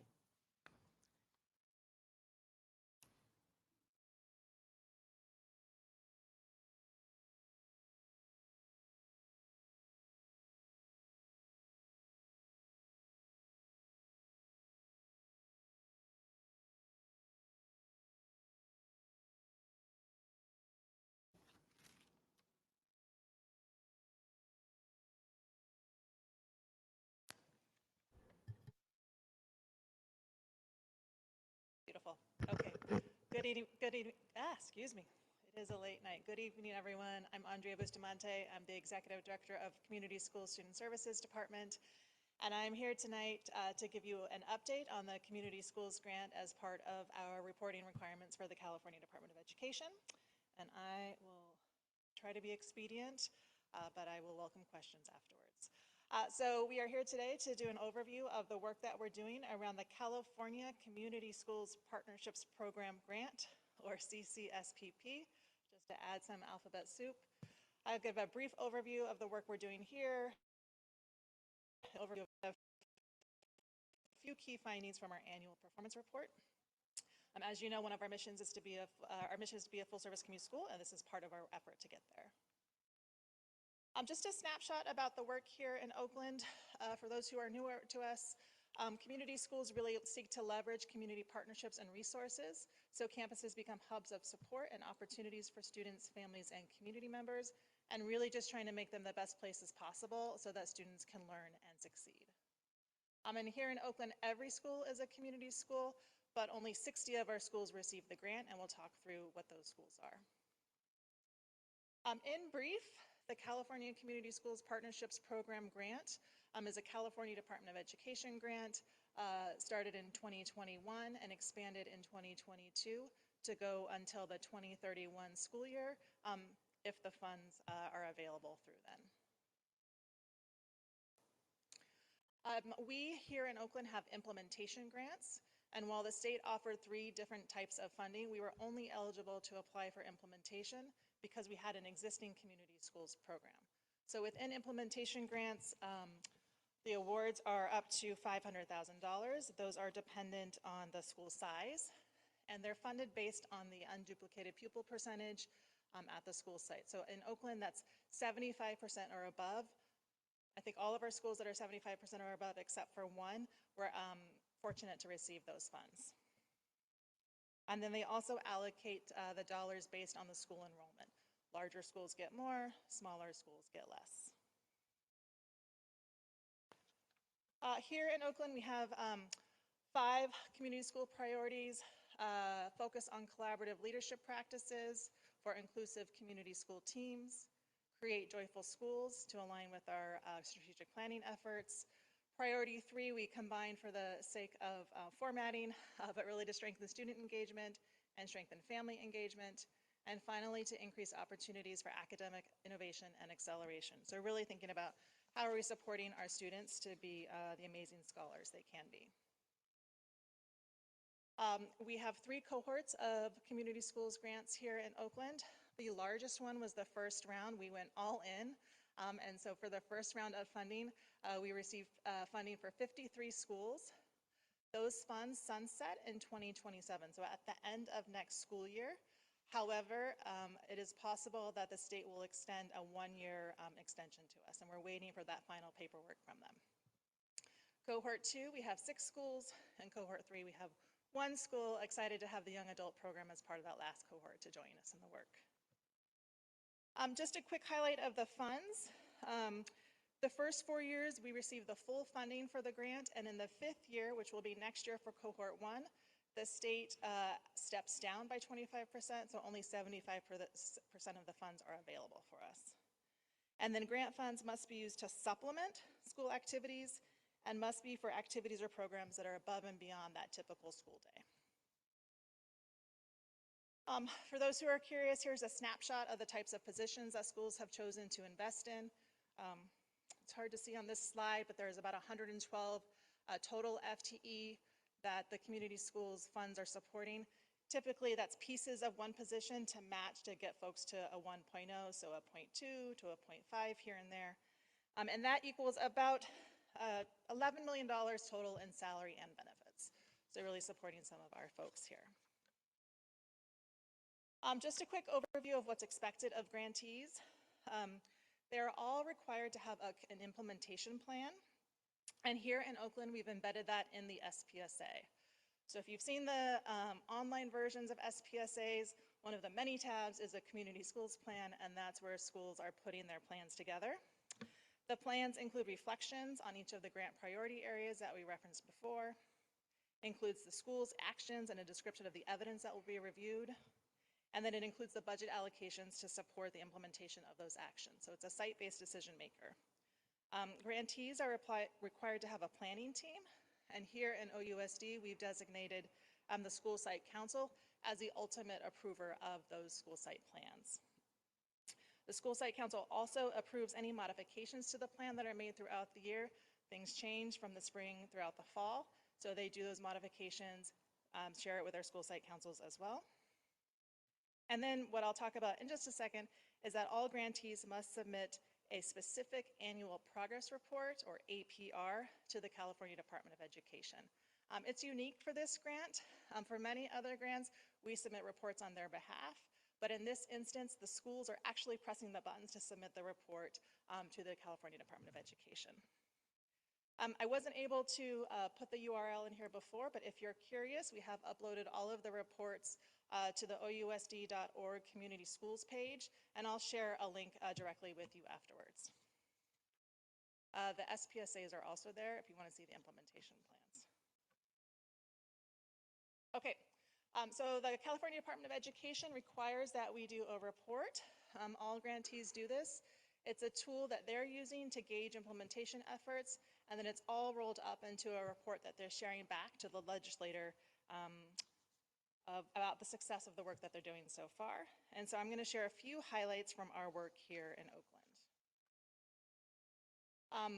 The report is quite extensive, and it asks for schools to report on about 30 plus types of services that many community schools implement. So here is a snapshot of just 10 of those services that are particularly came through in the reporting that we're doing here. Unique here, and part of our community school strategy, is that all schools have a coordination of services team where they can coordinate services for students who might need a little extra care, and an adult or a student can refer them for support. As you heard earlier, we're trying to focus on collaborative leadership. So over time, our schools are indicating that they are providing more leadership and development opportunities, specifically for parents, students, and teachers, providing that leadership development through trainings, through support structures that they have on campus. They've also continued to provide systems of support. So looking at shared decision-making, how are they continuing to strengthen that work on their school sites? It's always a growth area. Communicating out to families about the opportunities to engage in their school communities, and then specifically focusing on MTSS, or multi-tiered system of support. Schools also saw an increase in supports for youth over time. They've deepened their ability to practice social-emotional skills. They've strengthened their positive behavior supports. Many schools use some of these funds for behavior incentives and to really encourage students to engage in that school community.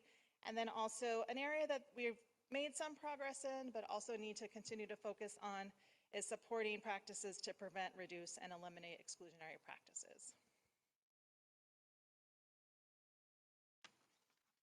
Just a very quick highlight of collaborative leadership. Two of our grant priorities that we have here. Our overall goal is to really include our students, families, teachers, site staff in the work more intentionally, as well as the community partners that support our work. You can see here over time some shifts, and last year schools reported that they leveraged existing groups such as instructional leadership team, school site council, culture and climate team, and parent affinity groups to gather input from all of the interest holders in their schools. And one key highlight that I would say particularly elementary schools shared was coffee with the principal to really connect with families and hear from them directly.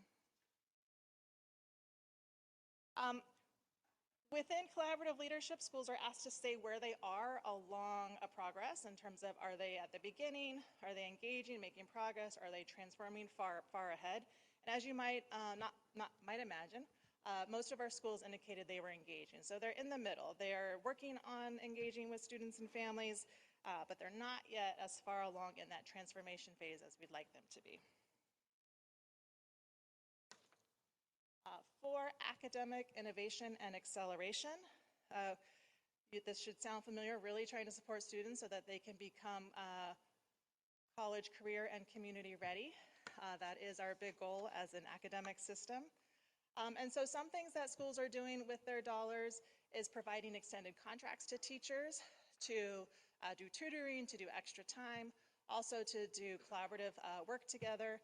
And then we're also supporting tutoring through small group construction as well as some early literacy tutors to really focus on providing that support.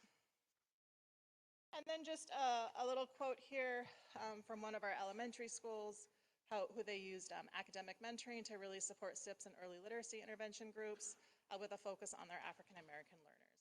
So they are using the funds creatively and strategically to meet their local needs. Part of the report also asks schools to share what do they need support in, and this informs both what the California Department of Education provides and what we can provide locally. And so the top two for us here was continuing to support family and community engagement, always an area we can get stronger in, as well as collaborative leadership practices. So always something that we can continue to strengthen in.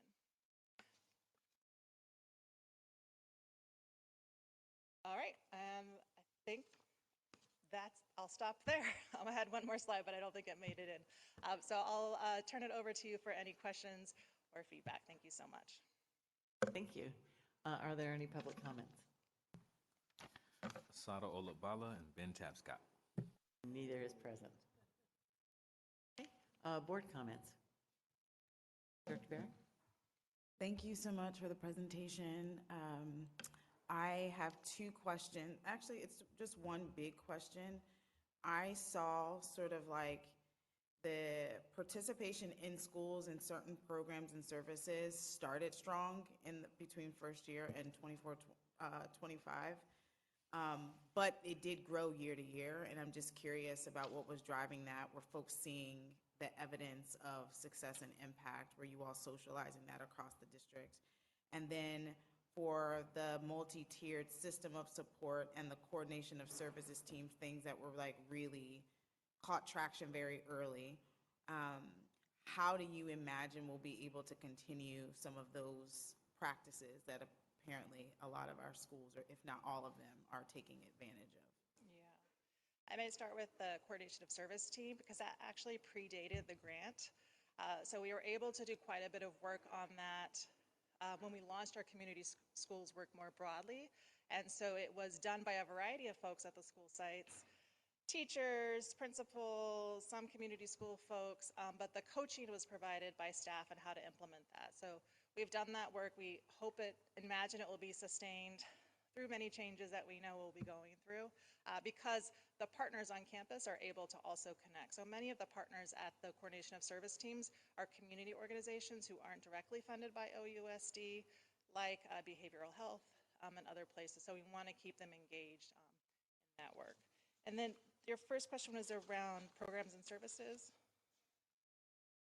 And in particular, that first question is really about just trying to understand the growth or development of the program year to year.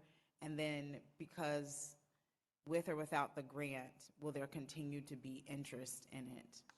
And, you know, how schools are being engaged in thinking about the future of the work without the financial support. Yeah, I mean, the one thing I think we are fortunate with here is that expanded learning or after-school programs is universal.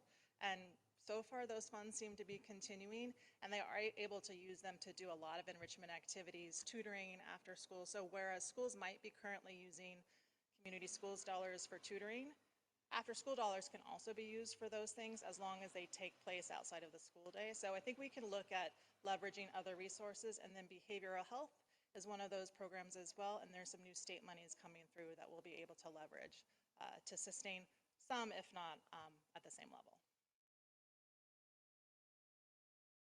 Director Williams? Dr. Lada?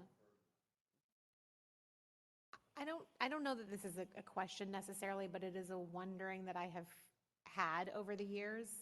And, you know, my kids go to community schools and I think do benefit from a lot of the services.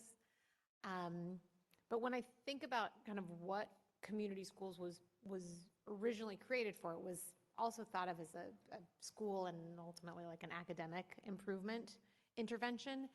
And well, of course, I mean, you know, I think I really do, and I think all of us do care about the emotional well-being of our students and families. I do have a wondering about the level of investment out above and beyond the community schools grant that it takes as a district to be a full-service community school district at every campus, and whether we may need to revisit that all-in investment as the money is potentially going away and stepping down. Again, I think just a comment, but. Thank you.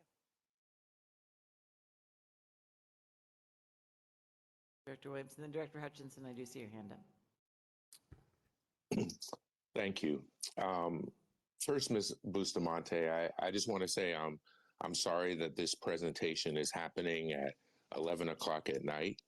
I think this is some of our most important work in the district and should be highlighted. And it's really frustrating that when it's finally your time to come to the board, this is how it's handled. I'm also really worried hearing that our community school grants will soon be sunsetting after our next school year. And, you know, it was a great coup, basically, by ousd to be able to get the second largest grant in the state behind only LA initially. And now after these 5 years, we've really embedded a lot of these programs. And so as we're facing this budget crisis, I'm really worried, like I see happening with the violence interruption teams.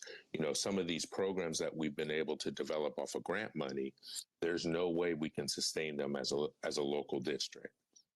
So the question that I'm going to have kind of going forward, or I would ask you and your team to think about, is what can the school board do and what can we do as a district to position ourselves to be able to re-up these grants if that opportunity arises, and at least be able to duplicate our effort of getting such a large grant out of these funds to really continue these programs. And again, I'm sorry this is being presented now where there's no community to really be able to engage. Thank you. One thing, just in response also for you, Director Lada, that is still pending is the state has mentioned the possibility of an extension grant, but that has not been finalized. The specifics around it, the application process is not yet there. We would, of course, lean into that when that opportunity comes towards us. It would be at a reduced amount and for a reduced number of years, but it is something to help sustain.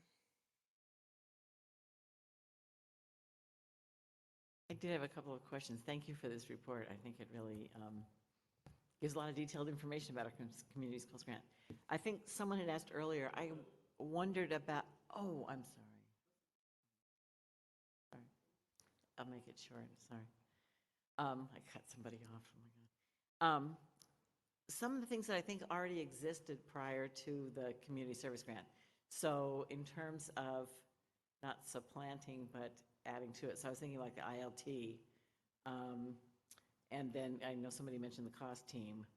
And then there was something in here about the PE teachers also being, I know that they're also not funded. I mean, they're positions within the district. So I think it gets to the point of some of the things you were saying that we would continue to have those because we had them before, But I guess my question was, what was the thinking in using those existing bodies to build onto our community schools? Yeah, I think for coordination of service teams, as an example, it provided a few more resources to strengthen and reinforce. So some of our schools offered a little bit of money. Maybe we have some schools that have hired social workers with a grant, so it's added more services to that coordination service team.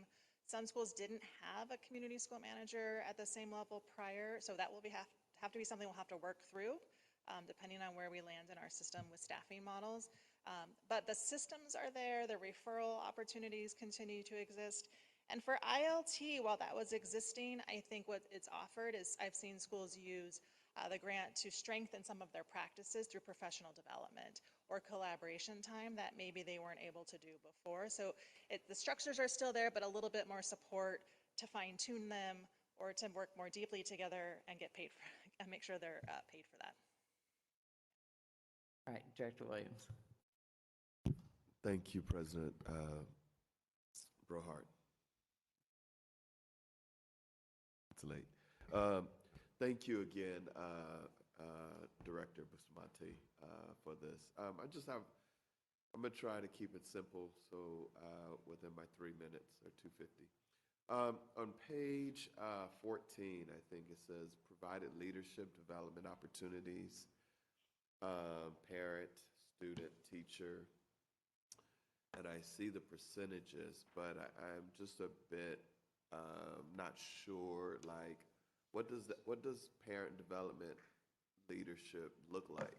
Like, what are the examples, or what is the data to show that there's been an increase of parent participation, which then I think would affect students' outcomes? And so, and then student leadership, I mean, those within that data is probably all grade levels, but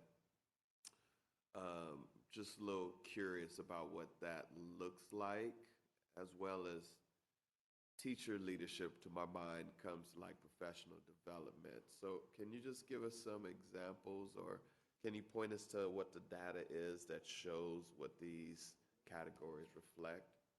And I think that's actually something similar for the subsequent pages as well. We have a candlestick percent, but it doesn't necessarily show what the data, what the outcomes are. I think this board now is at a place where we're looking at like outcomes more than anything in regards to where the investments go. So we're investing. We have some data about the increase of percentage, but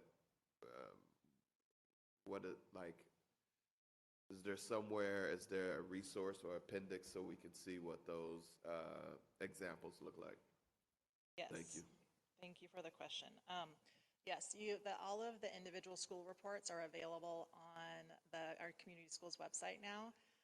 They're very long and they're not super accessible, but dig into them so you can see what your schools are self-reporting. And then along those lines, these are self-reports. They're very broad categories that the state has asked. And so they say, yes, we're doing that, or no, we're doing that, in conversation with the broader community. And then they do list examples underneath it. So you'll be able to see at school X, what have they said? Oh, I never heard of that, or I've seen that in practice, and you can visit them to learn a little bit more. And then real quick, student leadership, we've seen some really great examples at elementary school about engaging students in decision-making and leadership in different ways. Definitely at middle school, definitely high school, but elementary school, emerging student councils. One of our schools has a student senate where their students are making recommendations to their schools and soliciting feedback from their peers. Any other further questions? Thank you very much. I appreciate that. Great comment. The next item on the agenda is T4, which is the, excuse me, let me read it here.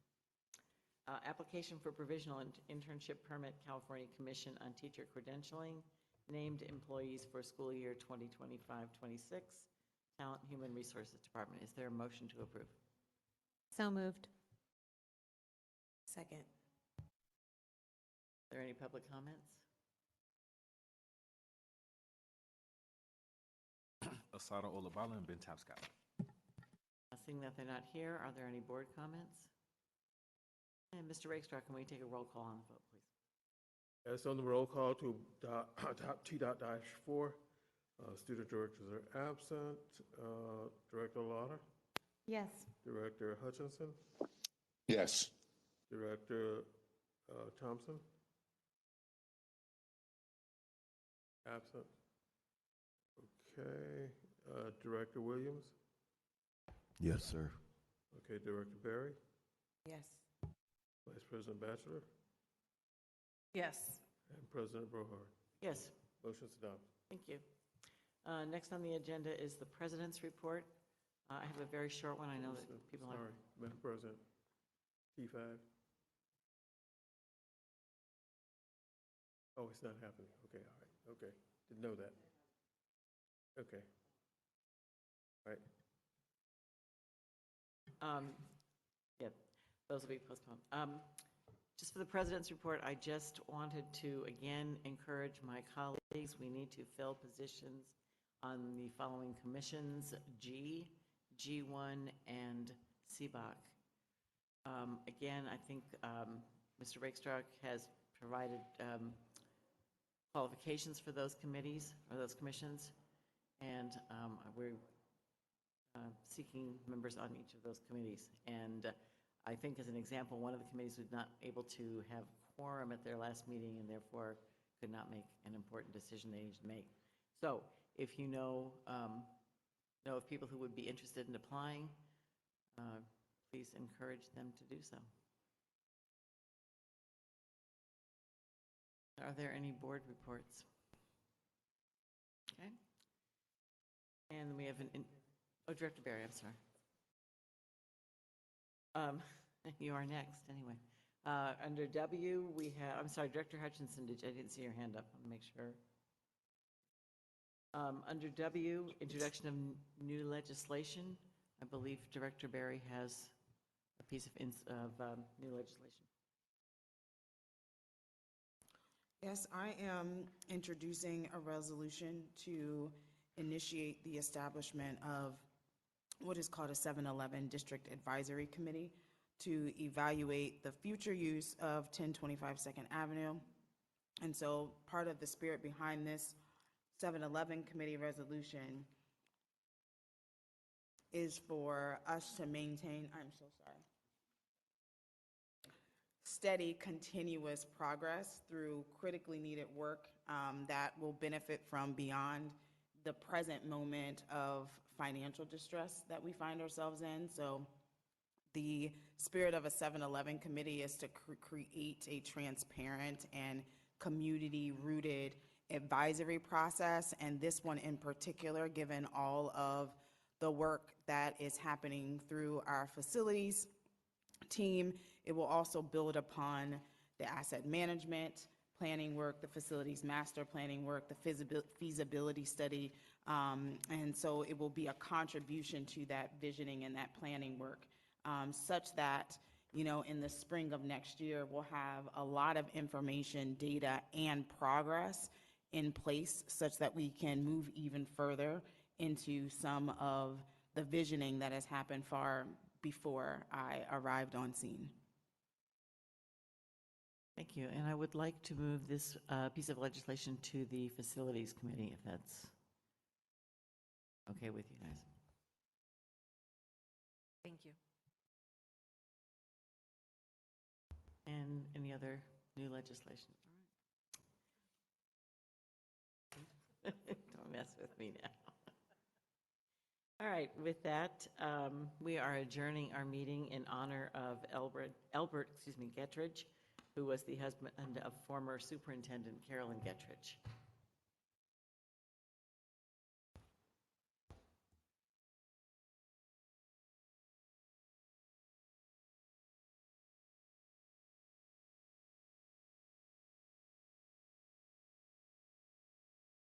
Adjourned.